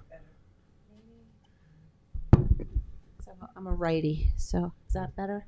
Yeah. Good? Okay, thank you. So in January of 2015, a corridor land use plan was adopted by the town board. And the way that the report was structured, so this is the cover of it, it's on our website, you can see it. I was wanting those. Kevin, is the presentation streaming as well? Because we don't see it on the screen that the people at home should be seeing. Okay, looks like now they see it. Great. So the way that the report works is that as you know already, County Road 39 is 5 linear miles approximately, and so the way it was looked at was in 4 different quadrants. And then each quadrant having its own sort of character laid out, and then zoning recommendations for each area, and then specific treatments. So in the report, each of the quadrants begins with a narrative of sort of the community character, the land uses, and then followed by zoning and an analysis. So that's just like how it's broken up in the report. So I'm just gonna jump around. So sorry. Excuse me. Trying to. So the idea here was. So here we have the study map. As I said, four quadrants, and the vision was that County Road 39 specifically this study was envisioned as a place where people can travel safely across town in a well-maintained and amply landscaped environment. and there were 4 goals. The first goal was to maintain and enhance community character. The second goal was to facilitate movement and enhance safety. The third goal was to manage new development along the corridor, which is obviously the purpose I'm talking to you today about. And the fourth was to protect and enhance the area's environmental quality. So with those goals in mind, there was different recommendations for each one of the corridors. And many of the things that were recommended were implemented, and I can talk to you about what those were. I just want to get to quadrant 1, and I guess I have to rotate it. Ooh, is that button on the right or no? I don't know. Toolbar all the way to the right. There you go. Phew.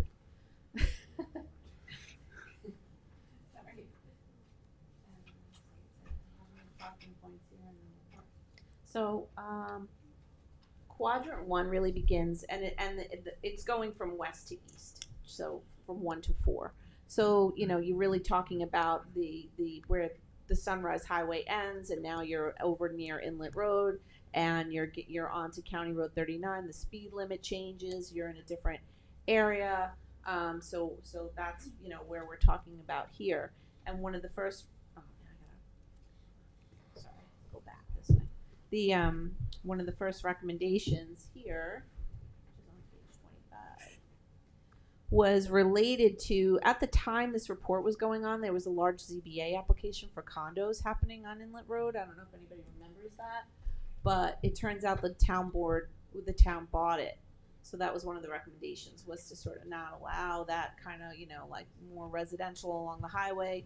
You may remember that most of the highway has HB or like commercial uses, and then the next parcel behind it is residential. So there's a lot of like residential and then that commercial along the highway, as you know. So the other thing was a gateway treatment, and that was also done with the help of Assemblyman Thiel. He helped create that turn back around because there was a lot of issues at that time where people had no way to turn back around and go west. So that was implemented. There wasn't many zoning changes recommended at this time here in this area, this Inlet Road, like end of the highway area. It was basically, really all about consolidating driveways and the flag lots behind them because of the access problems that people were suffering. And that's still something that we really should focus better on, because, we wanted to create more like common driveways and the ability for residents to aggregate property, and I think that's still, something that has to happen. So consolidation of curb cuts and driveways was, one of the biggest recommendations in this area, and it still remains today. When Janice, if you don't Yes, mind, sure. when you say consolidation of curb cuts, what exactly do you mean by that? In other words, like here, this would be like a common driveway, literally at the front. And so everybody doesn't have their own little curb cut in and out. You come in and you're on this like interior driveway road. And that's like And creating that's cross your access access. almost? Yeah. Yeah. And that way everybody's coming in and out of a common point instead Right. of, now you've just eliminated, how many are here? 1, 2, 3, 4, 5, and then all these 10 now go through one common area. And just to reorient, if I remember this correctly, Janice, this is kind of the south side of 39. As you come in off of Sunrise Highway, on your right side, there are a number of homes up After there. Hill Station. That's the Residential. area that I think Janice is referencing when we're talking about consolidating the driveways. Yes. So I wonder if I can like zoom in a little better here. So Then can you have see. Tortorella Pools there and Saz Restaurant. Exactly, like all those, and they were talking about in this study how bus stops, you had to make multiple stops, and this was just creating a lot of conflict areas. So I don't really believe this has been solved. I mean, this is an outstanding thing that, This is one of the major One of the major hotspots for our problems. MBAs. yeah, Because you have people coming out of Shrubland trying to head west, and then people coming, on the opposite side heading east, and it's just very difficult with all the curb cuts. right. In this area over by sort of Dan's Papers, like Hill Station, there was like people traversing in this way to get to a bus stop, and that has since happened. We did the county, and at the time, legislator Fleming worked to get a bus stop, a proper area, like a, you know, and she's working on sidewalks, etc. So that was there's really no recommendations zoning wise for this quadrant. It was just all about like design guidelines. They were talking about keeping the Lobster Inn sign that then became that big honkin' manna restaurant sign, which some of us were not happy about. But no offense to Donna, but you know, it was not exactly what we wanted to see there. You want to see like a really nice treatment because now you're entering the town of Southampton right at that point. So the win there was the inlet road. What we still need to work on, I would summarize as saying those common driveway areas are very important. Moving on to quadrant 2, I will again try to rotate. Here we go. So, sorry, excuse me. I just want to make sure I'm capturing everything here. So, you know, on quadrant 2, you're talking about the golf courses. We've got, you know, 3 major golf courses here. You know, for those, everybody knows them, Shinnecock, you know, National and Southampton. And then we have highway business mostly, you know, and residential. These are all residential, and obviously, and the college is part of that, the college property. And so we also see, counterclockwise, you can see the,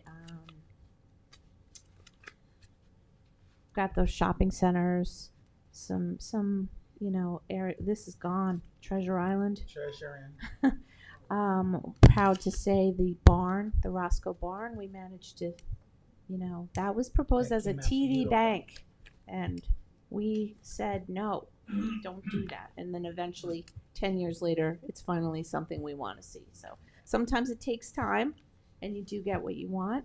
But that was one of our biggest wins was that Roscoe barn. And you can see, you know, we're all familiar with the old Jennifer convertibles and these little shopping areas, you know, in this location. At the time of this report, the big controversy was Tuckahoe Center, where they wanted to build the King Cullen over, and now it's going to be Star Aquatic, which, you know, the reason for not building Tuckahoe Center was the traffic, and many of us are very much in favor of the Star Aquatic Center, but we still have to really. Will be off of McGee. Yeah, it's right off McGee Street here. I'm so sorry. I'm saying at the time, Tuckahoe Center was proposed, which was a King Cullen shopping center, right on at McGee Street, and now the proposal is that's gone away. That was denied. That didn't, or withdrawn actually, and the town bought it. And now the new proposal though is to put the public swimming pool. So that is a traffic challenge, although I would say that's a great, you know, community use. So And that's going before the planning board, right? That's going to be before the planning board. So it's just one of those things that the recommendations of this study talks about, like, you know, hey, the Tuckahoe Center is less than what would have been required, but in the end it didn't work because of the traffic issue of what it was. And Tom, you may remember this, was that you couldn't it was up here at this site, if you could see my mouse moving around, and if it was King Cullen here and people had to get to the left to go up Sandy Hollow, there wasn't enough travel time to get to the left side to go north. And Right. that was the biggest problem. Star Aquatic doesn't utilize this at all. It comes out here and comes to the light.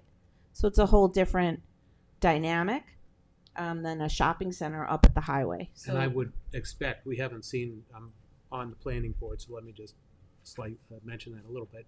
We haven't seen a traffic study for the Star Aquatic, but my gut feel is that an aquatic center is not going to generate the traffic volume that a supermarket does.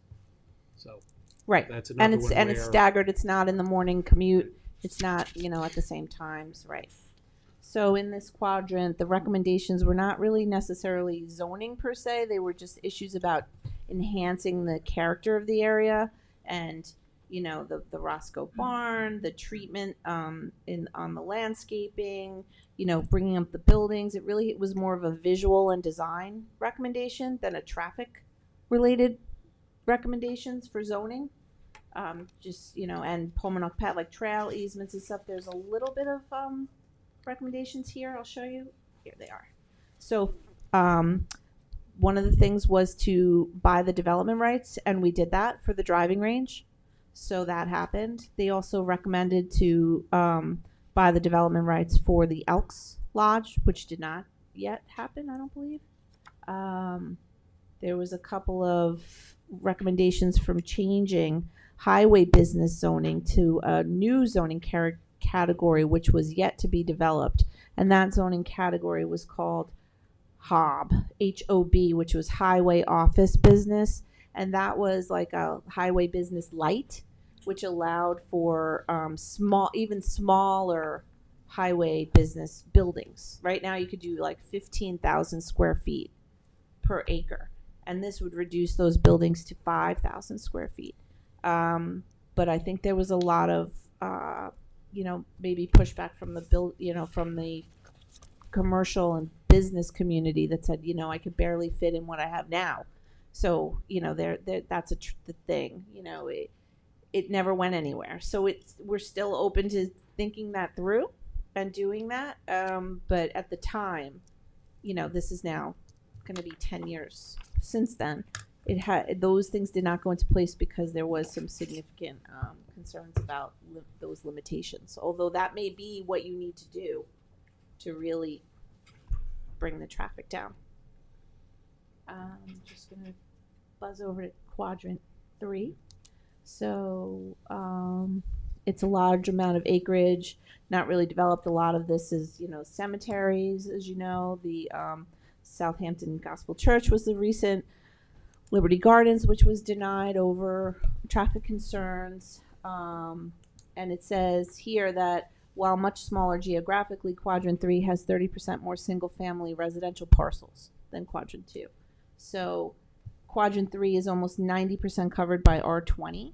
There's a small section of R15 zoning. So it's really not a lot of commercial zones here. It's kind of blurry. But it's mostly you could see the density here, the residential, you see the subdivisions. It says unique to Quadrant 3 is a set of 4 parcels zoned office district, and those are like Ocean Electric, and that's a office district. That's over here, right by, the intersection of North Sea Road. They were, again, talking about kind of combining these lots. I've got to do this again. See, there's that Gospel Church. Here you see Dunkin' Donuts. This is as you're approaching North Sea Road and the gas station. The ag uses that's on the north side, yeah. And again, this is talking about this. There was a subdivision road here. I think this is Seasons Lane, and they were saying, to reverse engineer this and turn try to get people to not use the County Road 39, but to turn toward Seasons, which is all. As we went through the Liberty Gardens issues, we know that the Seasons Lane community would not be happy about that. But they were trying to say turn the other way and create more flag lots away, the other direction, and these common driveways were the big recommendation. Here's the map again. So just to orient you, this is that Sandy Hollow Road. This is County Road 39. This is North Sea Road here, and this goes into the village. So this is saying office district to highway office business again. That Ocean Electric area, like those buildings there, the church. In there as well. Yeah. R20 here is interesting because it's saying turn these residential parcels into the Hamlet office, which is a small allowable commercial uses like offices, and I don't know that that's a good idea there anymore. So Janice, one of the heavily congested. Yeah, that spot is like intersections of probably the evening. worst of all. They almost need like a block to blocks type of There- implementation there because you can't go west. there was some recommendations about the auto museum to be like more like some, and that never happened. As you know, that became a warehouse and storage. So some of these recommendations are outdated. We're coming up to the 10-year to the 10-year mark anniversary here. So now, yeah, I mean, we did implement several things. Yep. There's still more to be done, and then I'll just jump to quadrant 4, which gets into Watermill. Let me see, did I get to my map? I think you passed it. I'll use this one. Sorry.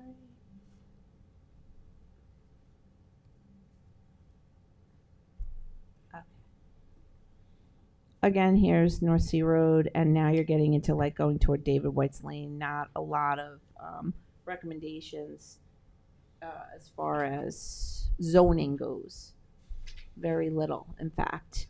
But they're just trying to, the biggest thing was the gateway treatment. It says the character of the quadrant is unique as it's, the fairly intense commercial development is broken up by large swaths of open space. And that's kind of by Hampton Coffee. Mm-hmm. That's what they're talking about. And as you pass David White's Lane, it's becoming, different. Their recommendations follow the access management plan, which I'm sure you've talked about many times here, which is creating like sort of those gateway treatments, those 50-foot buffer areas, to maintain that. We haven't really discussed the access management a whole lot during this process, but it is, as you well know, a very important part of what we do along County Road 39. I don't know if you want to talk to the concepts behind that, and maybe we can cite some of the places where we've been able to implement that. Sure. So they were talking about, even back then, the Cops and Cones program, all of that went into the access management. The whole idea was the general threat was the this capacity of the roadway. And that's what you're talking about with the zoning. Like, there's only so much it can handle. And as you keep putting more, it can't, now you're losing your everything you worked for. You got that second lane. We all know what it was like with the merge. When I first started working here, I almost quit because I was like, how am I going to, and then I moved to Southampton Village when it was affordable. But anyway, you could not get through that merge. And so having that second lane was critical. And then the whole access management plan was how to maintain the integrity of that roadway and to, discourage high volume driveways, in and outs, the kinds of land uses that are like 7-Eleven, you're in and out, versus PC Richard. You don't go buy a washing machine every day. You want those higher order goods uses that you're not going to every minute, and that lowers your need to keep going in and out of those curb cuts. So that's really the biggest premise behind it. It talks about, those high volume driveways, how to deal with that volume, and the land uses and the setbacks and buffers. Another aspect of, if I can jump Sure, in, please. of the access management is connecting adjoining properties. Oh yes, I almost forgot. That's the biggest thing. Cross so access. that you don't want, rather than pulling out of one driveway at one store and going 20 yards and pulling into the next driveway at the next store, when you execute cross access agreements and then implement them, you're able to link two different parking lots so that you don't have to go out onto County Road 39 and right back off. You're going within one parking lot to another parking lot. And I know the town's been very active in trying to, and there were a number of recommendations in that. Yes. In that plan. And we did have a lawsuit about, one time when we tried to do cross access and require it, and the court had said, like, you really need a plan that shows it. So that's where all these plans then became under development, where we show that, and every time the planning board wants you to connect, they want you to open it up, if someone else comes in and now they're able to connect, and you filed all those legal agreements, now we make you connect and open it up so that we have those cross access connections, and those are the most important thing we could do. And just as an aside, when I was in current planning looking at site plans, we used to ask the county, do you want us to ask people to set back even more? And to my memory, it was always 13 feet. We were always saying, should we add another 13 feet before the setback to the building, so that they could add another lane? And the county really wasn't taking a position on that in all those years. So I don't know why we didn't do that, but I think that's the other thing in the zoning realm that we should consider is like, if on highway business zoning down the highway, you're at 50 feet till you get to a building, maybe you should only be, at 40 feet and and that 10 feet, becomes something toward the roadway, something along those lines. Or you have to provide cross access or some other alternative transportation measure. So this was very helpful of an overview of the 2015 plan. I'm wondering for the next meeting, if we could evaluate the consolidation of the curb cuts. Sure. Can we evaluate the signage? Because I think in the meantime we have to think, and I know the task force has thought about this, and we've thrown the word out there a little bit here and there, and people have come to us and asked us, we need to take action here. I would like to see, in terms of that evaluation, are we able to seek a methodical type of halt on development here? A limited moratorium, perhaps, that addresses some of the outstanding matters that were addressed in the 2015 plan but have not yet been achieved. I think it's limited. It's not a broad scope. If we could identify some of the main characteristics that we still need to sort of close the loop on, I think that can help guide the board as well as would guide the board, the town board, in determining how it moves forward. But I think it's also an important addition to thinking about traffic on 39 as well, because one of the major issues is that people are turning into different places, going down their residential roads. And so we need to figure out how to mitigate some of those traffic-related issues on 39. And that does, even though the County Road 39 is a county road, we have the power of land use. So I think that's something we have to be very thoughtful So about. to be clear, you would like maybe a list of all the parcels that had recommendations for changing zoning on, and then I just want to be sure I'm prepared. To bring. And we could also talk. We could also talk amongst ourselves and discuss what we'd like to see. Okay. But yeah, I think generally speaking, that's what I think That's we what want you're to. talking about. Okay, Yeah. and also And signage too. Signage, and also I have and I'll have more of a spreadsheet on everything that's taken place from 2015 to now. Perfect. So you can see how it's changed. That would be and great. What's been approved. So I have that as a map, and I'll bring you a spreadsheet. Wonderful. Great. Thank you, Janice. Thank you so Anytime. much My for that. pleasure. That was Thank very you. good. Okay, we have to move on to the public comment section. Please keep to 3 minutes. I will call your name up. And then after we're done with the cards, we'll go to Zoom. We might be here extra 15 minutes after. We'll do our best to close it up. And I want to mention that I'm glad you brought up moratorium because I wanted to bring up emergency responses. do you want to just say a couple of words? Well, yeah, just like you had mentioned, the amount of building that's going on.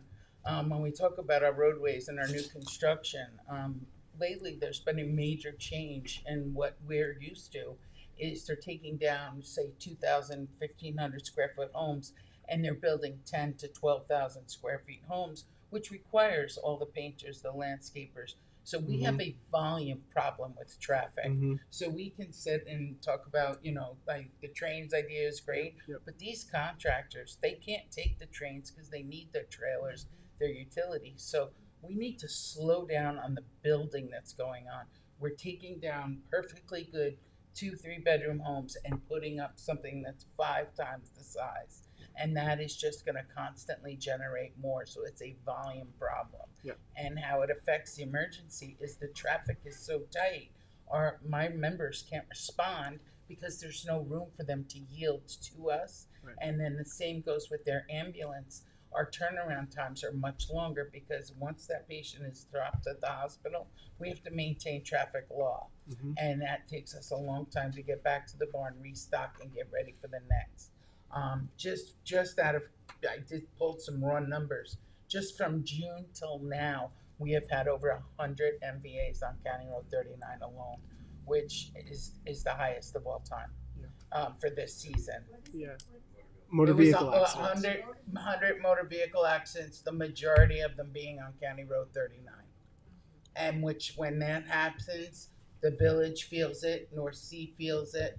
Everybody's got to go somewhere. Like we could fix a problem in one area, it's got to go somewhere else. Yeah. There's just so much volume of traffic. So, you know, I giggle about the speed cameras, but usually you're at a standstill. But it is a speeding problem as well because people at 3 and 4 in the morning want to try to get there where they got to go. Yep.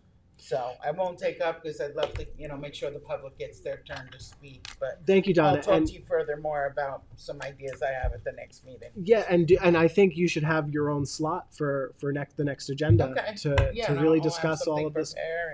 but it's definitely affecting the emergency responses. And like I said, when somebody is having a medical emergency, time is of the essence. Yeah.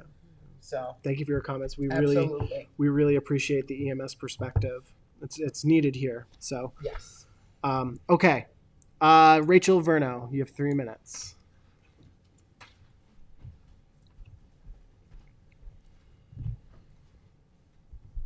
Hi everyone, I'm speaking as a resident, I'm the chair of the CAC, I just want to make that clear. I apologize, I wasn't here at the last meeting where you were speaking a little bit about traffic circles, traffic lights on Route 27. So I just had a question about that. If there's a counterpart on the state level from the DOT to Mr. Bartha, Mr. Hillman, and Mr. Prego, who gave the presentation last month. And so that when you have plans like getting rid of lights and roundabouts, who's your sort of go-to expert so we can get some advice? If those are ideas that you really feel serious about, how we can get some data and more information about that. I didn't know everything was going to be about County Road 39. I actually sat on that traffic study. I didn't realize it was 10 years. Wow.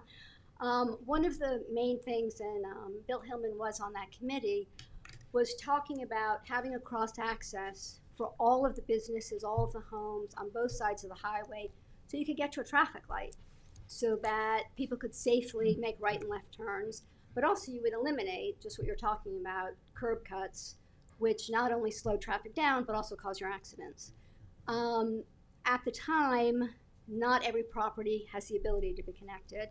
And one of the things I said at the town board, it would be great if you mandated the crosscuts, didn't just make it as each thing came up for planning, because in our lifetime we may never recognize that. I don't know if that's something that 10 years later maybe the town wants to think about mandating the cross access. The reason the homes and the residents, at least in quadrant 4, the recommendation was for them not to be residences was partly quality of life, but also partly because you can't demand a cross access between people's homes. It's probably not realistic. So maybe 10 years later, something to revisit, see if you can get rid of those curb cuts. I know that's something everybody wants to do. And my last question, with the proposal for the commuter traffic end of day with going the one lane, does that affect businesses going in and out if you have a continual, no stops, no lights? For the hours of operation, does that in any way, those businesses, people going in and out, I just know, 3 to 5, 3 to 6, whatever that is, some of those businesses are still open. And will you have the ability to get out of or into those businesses? That's it. Questions? Thank you. Thank you. All right, next up is May Hellingby. I can speak up. You really have to go to the mic. I'm sorry.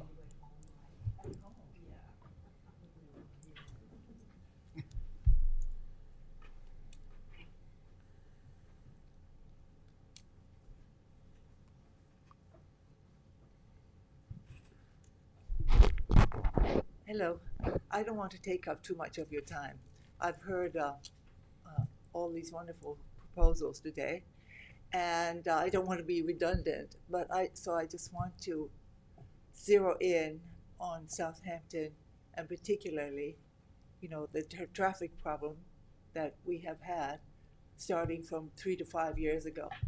And our little village, which is so beautiful and picturesque that we all love so much, is being totally destroyed by this. With all this massive traffic, we've become a highway. I live on Lee Avenue, and it's impossible for me to get out of my driveway for fear of damaging my car. because Lee Avenue is the narrowest and the shortest, going from Captain's Neck, and I mean going from Ox Pasture to Lee. It's the last one going west. So obviously Waze and Google and all the maps show the cars to go that way, and they don't turn on any of the other avenues unless they live there. They come to Lee. And so it's making our life absolutely impossible. We have children, we have small children, we have families, we have a nice neighborhood.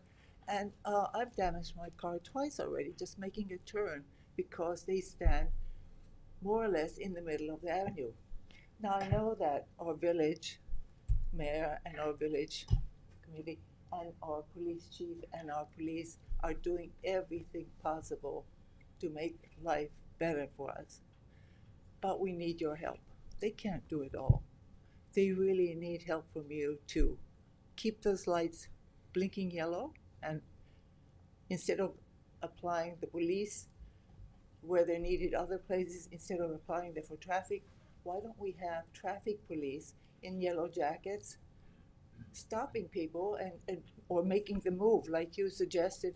Just keep the traffic moving and have the lights yellow, because the minute they put that light on St. Andrews, it started the traffic problem. So I think if you can just keep things moving, it would be better.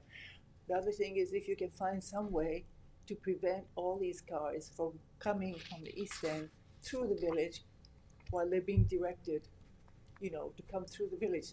A friend of mine from East Hampton came for lunch, and she said she was directed through the village, to come around the lake to have lunch.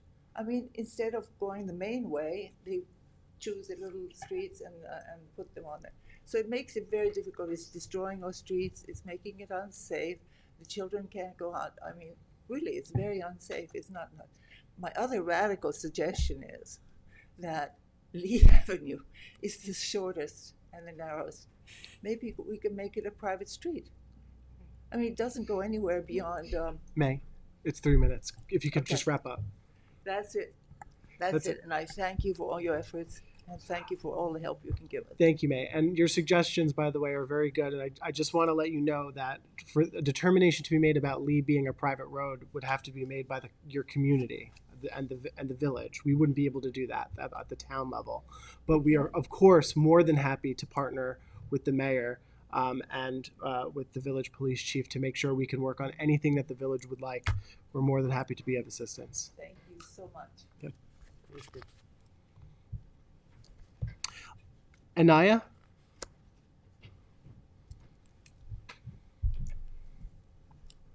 Good evening.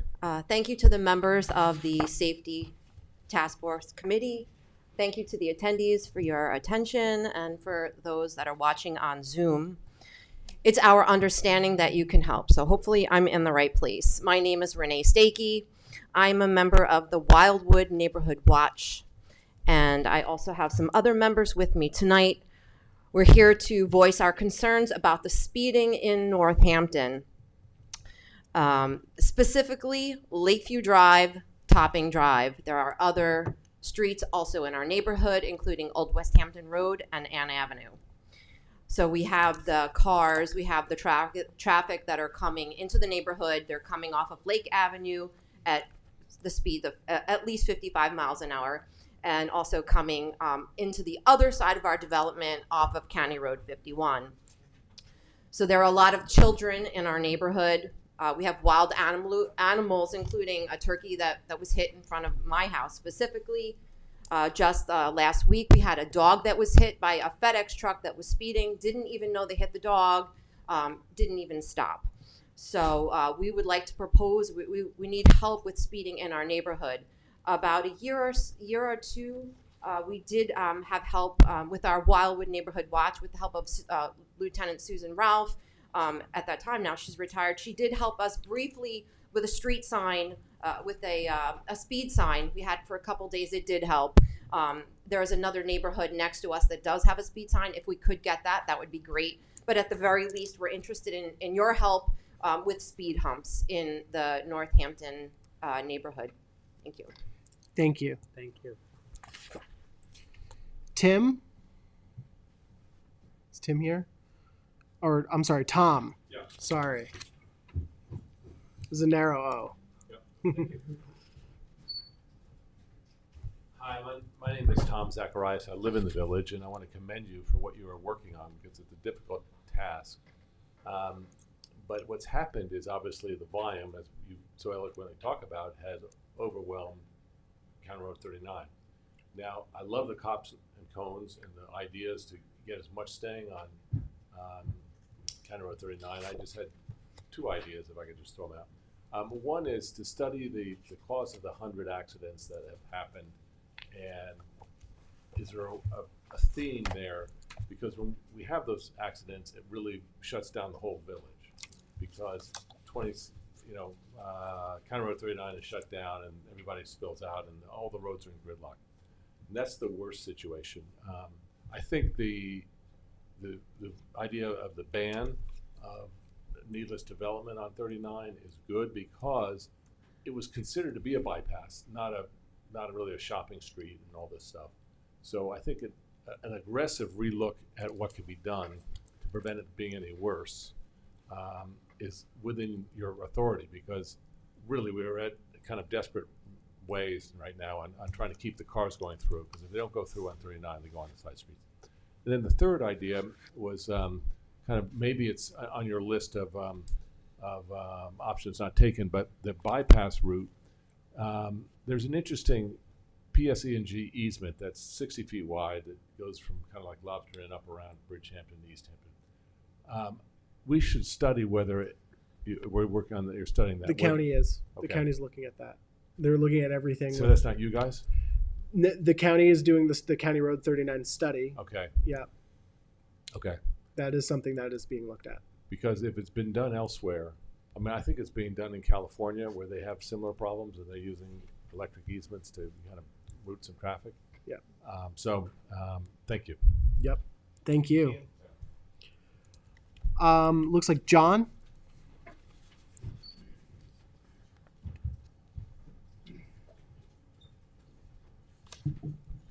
Hello. My name is Travis Corwin, actually. Jonathan's my first name. Until I wrote Jonathan, it's okay. There's something that we've talked about this traffic. Obviously, we have a serious traffic problem. Something we don't really discuss is the cost for the taxpayer residents for this traffic. We're sitting in this traffic every day. We're all inconvenienced by it. It impacts our health, the cleanliness of the village, the accidents, our time. The expense of this traffic to the taxpayers is incalculable. It's not about money, it's not about time, it's about everything. There's very little that we're doing to manage that. The only thing that I can think of that could help this is a toll on both of the bridges. You could very easily, with today's technology, put a toll system on the two bridges coming over the canal. You could make it free for residents so it doesn't have any impact on local residents. The amount of money generated from it could go to help the LIRR. It could help all your projects. The roads around here are terrible. It could help your infrastructure, your police. All of these great things you're talking about, the one thing that they have is a lack of funding. And you're asking for state funding and all these different problems. You have an incredible resource right here. If you charged even a small fee daily for non-resident cars, you could generate a lot of money. You know how many cars go over that bridge, so I know you know how much money you could generate, and the money could go to all sorts of things. At the very least, it maybe would lessen the amount of cars going over the bridge. I don't think that would really happen, but it would give you a source of revenue, very much needed revenue. So I don't know if that's been discussed, but I really hope it is, and this is the first meeting I've been able to attend. I'll be at future meetings. Thank you. Thank you. Thank you. Travis Corwin? Oh, sorry, that was me. Oh. My first name is Jonathan. I thought you said I have, yeah, okay, so John Friedman? Oh, it's Julie. Oh, I'm sorry, Julia. My apologies. Ugh. Look at me. I also want to commend everybody here with all the work that you've done to try to solve these problems that we have. My name is Julia Friedman. I'm here as a representative of the Noyak Civic Council. So I was hoping to hear something about the road improvements on Noyak Road, but that was not part of this. Is that happening? Yeah, so at the last meeting, we did talk about that there is a grant that Councilman Tommy John Scavone had received for some pedestrian safety upgrades, as well as the fact that we worked with the Highway Department. We are securing, correct me if I'm wrong, Charlie, about $2 million for the resurfacing project for next year. In phases, yes. In phases. In phases, okay. Okay, my question, well, first of all, I'd like to make a comment on with Tommy John's presentation about the public transportation available. I think it's really great, but unfortunately, a lot of the traffic that we see has to do with people coming here in small commercial trucks. And, you know, they have to take their equipment with them if they're going to work out here. And most of the people most of the traffic we deal with has to do with landscaping and small building and that sort of thing. So I'm not sure, you know, the spending that we're going to do with the MTA and all that, I'm not sure how that's really going to really help our problem. So I just wanted to state that. What I'm really interested, what I wanted to just bring up was the fact that a lot of the traffic that is coming here is very large commercial traffic. Huge 18-wheeler trucks, gigantic water carriers, gigantic oil trucks. And they are coming along Noyak Road, which is a very narrow road, completely lined with residential properties. And it's also a very curved road.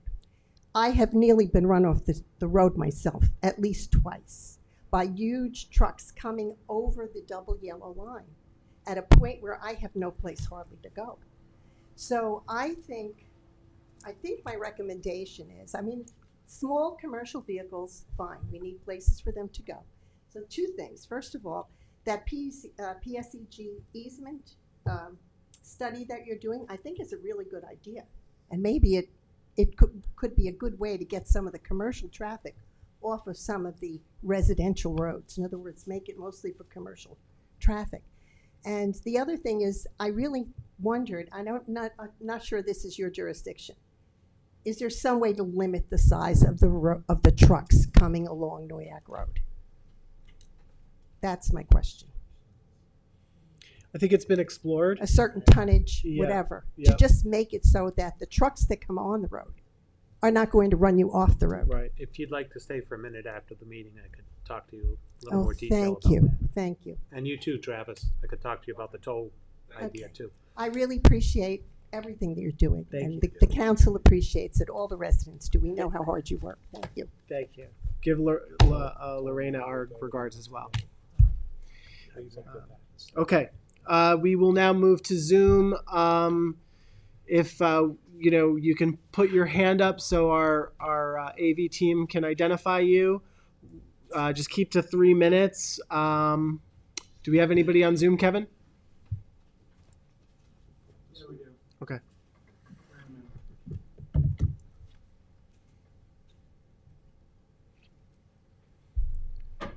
Just so everybody knows, we have about 15 minutes left.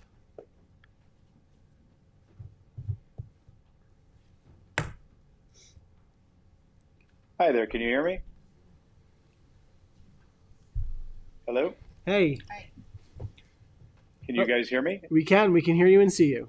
Okay, terrific, thank you. My name is Andrew Roof, and I'm a resident of the town of Southampton, and I just wanted to call in, and I've been able to attend a few of these meetings and let you guys know how much I appreciate the efforts that you're taking. I get that we're really faced with an incredibly different and tough problem here, and that there's not going to be one magic wand waved and we're going to solve all the problems, but I really think you guys have come up with some great incremental improvements and will continue to do so. I really like the additional police officers and that some of them will be dedicated to traffic. I think that's going to be a huge help to the residents of the community, and I'm just grateful, and I know many others are as well, that you guys are looking at this holistically, allowing these ideas to come forth. I think we've just heard two interesting ones. The right of way, I haven't heard that before, of the power lines. I'm sure there's a whole host of reasons why that's difficult, but still it's something to think about. And I'm glad you guys are taking the time and effort to try and solve this.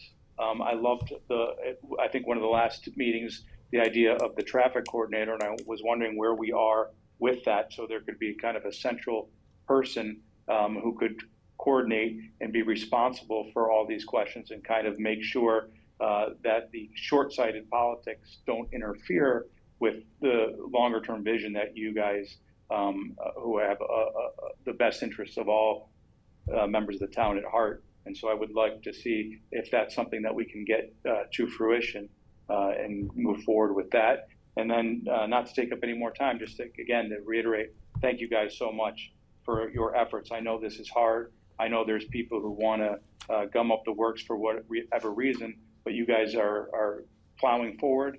You're using the resources that we have to try and make improvements, and it's greatly appreciated by many members of the community. So thank all of you. And Councilman Iacilli, thank you for leading this task force and for really continuing your efforts to improve the lives of all of us.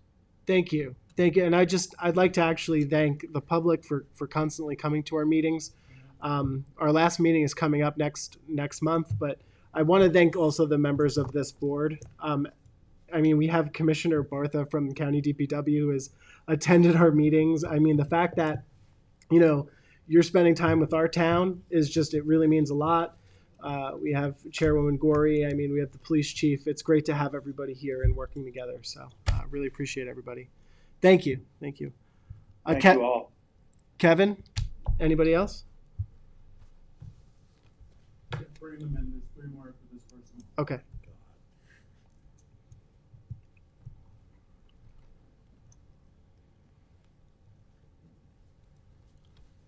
What happened? Hello. Oh, hi. Is it my turn? It is your turn.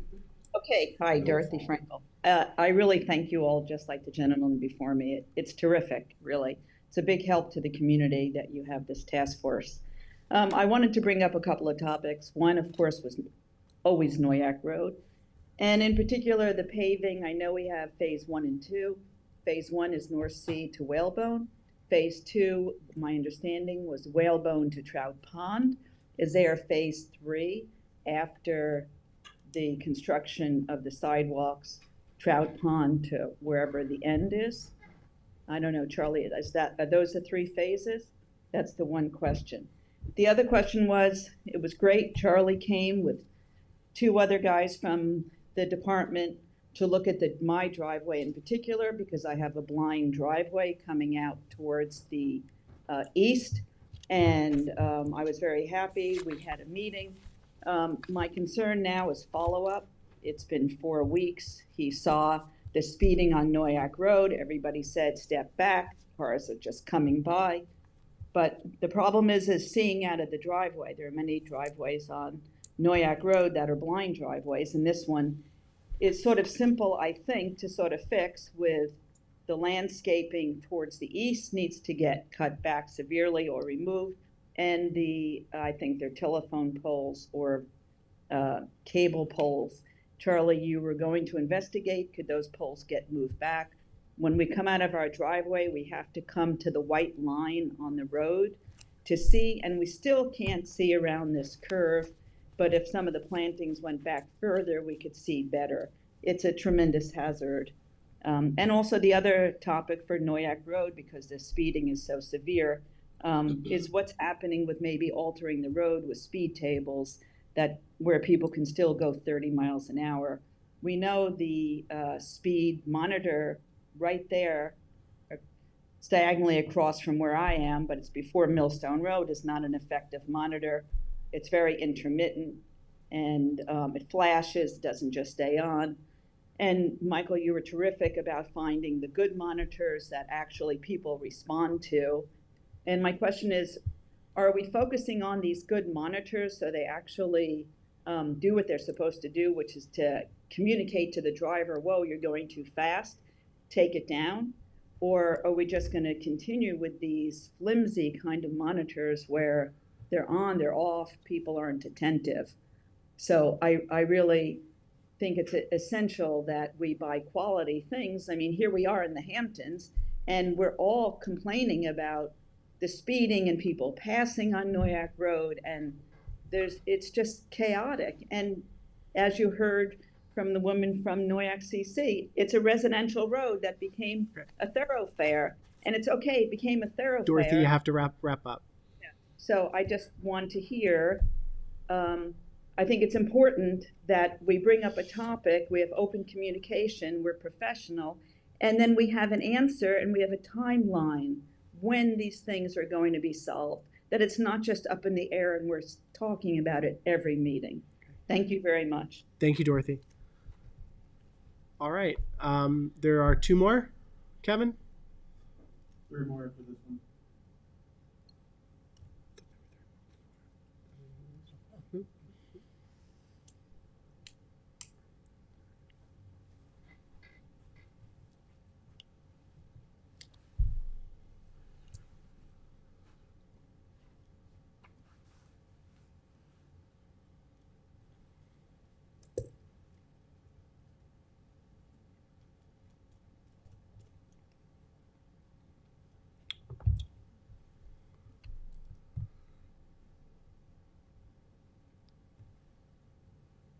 Hello? Oh, we don't hear you.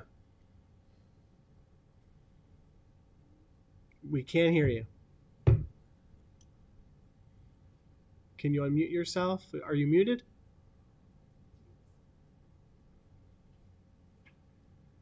Kevin, Can you hear me? Oh, yeah, we can hear you now. All right, sorry about that. Love technology. Hi, this is Ali Homayunpour, resident of Southampton town. I have been attending these meetings. I attended the first one in person. And in forums like this, you always hear about people's problems. You hear about things that are not being done or could be done better. I just wanted to take a minute and thank you for all of the work that you're doing. You're making a difference in people's lives. As we've heard from all the participants, the traffic issue is affecting people's lives. And you're all taking your time and you're doing it seriously to address these issues. So just taking the time to thank you all for all the work you're doing. You're making a difference.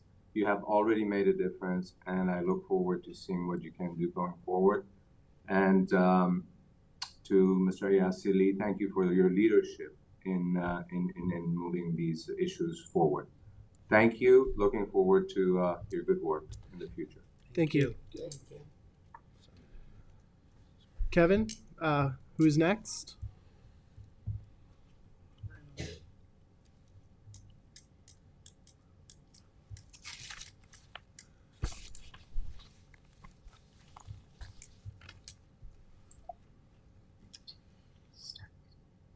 Hello.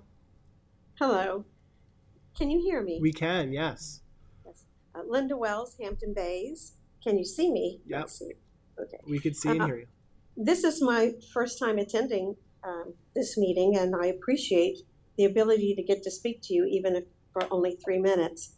Mr. Neely, I did read the article in the Southampton Press about the traffic woes out here. Of course, anyone who ever come out here knows about the traffic woes. But I found most interesting your comments tonight about a blinking light at the intersection at St. Rosalie's and King Cullen, that you could gain a minute in your drive by perhaps making that a blinking traffic light. Currently, there is in the working stages, and has been for quite a while, a large, what I consider a large residential commercial development on Montauk Highway between Springville Cemetery Roads and Ponquag Squaretown Roads. That's only 1,800 feet. And the developer has stated that he was going to ask for a traffic light in between those two traffic lights and those two roads. And additionally, that he was going to connect Montauk Highway with Good Ground Park Road, which is on a CPF property. And I can't imagine how adding what he said was 140-ish apartments where entry and exit would be limited primarily to Montauk Highway onto and off of Montauk Highway, or if you can run a road through a CPF park from Montauk Highway to Squiretown Road. So while you're thinking about gaining a minute, I know and I hope that this committee will think long and hard about the extra time it's going to take to bring all those people from those apartments onto and off of Montauk or Squiretown. And I just raised it for the first time. You probably are aware of it, but at one point the town even basically rezoned downtown District of Hampton Bays to, I believe, my opinion is to facilitate this development, which is west of the canal. So thank you for taking the time to listen, at least to my concerns. Thank you.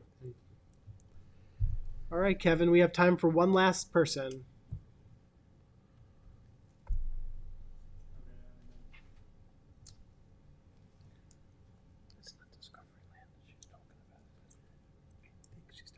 Heather Woods, which is an apartment. I didn't want to start back and forth, but I figured that's what she's talking about. So I was going to suggest she speak to the planning board. Hello? Oh, we can't hear you. Can you unmute yourself? Yes, I can. Hello? Can you hear me? Yep. Okay. My name is Catherine Littlefield. I live on Mill Farm Lane in Southampton, and I started out with the first of your meetings feeling that this could go nowhere. And I feel tonight that the enormity of the work that you have to do and have been doing is something that I never, ever could believe could get this much attention and hard work. I thank you, Mr. Iaselli, for all, and the whole committee. I appreciate all of your work, and I am particularly grateful to Mr. Ricardo, who has been an enormous help to our community. We not only have a vision of what you're working on and what is to come, but we in my community have seen the work that can be done. Small projects mean a lot. And Mr. Ricardo, through his efforts, has made us able to leave our driveways, walk our dogs, and be safe. And fixing the sinkhole, fixing the road, and we're hoping that we will get the road paved soon. And I just can't thank you enough. I feel emotional because when you feel unsafe where you live, it is an emotional issue, and I thank you very, very much, all of you. Thank you. Thank you so much for your comments. We appreciate it. All right, that concludes our meeting. We are now 15 minutes over. We will have to conclude. I just want to once again thank the public for joining us. We really appreciate you for working with us, and the committee couldn't do without you. So have a great night, and we will announce our next meeting. Do we have a date yet? We will announce our next meeting date very soon. Thank you very much. Take care. Good night. Thank you, Donna. Thank you.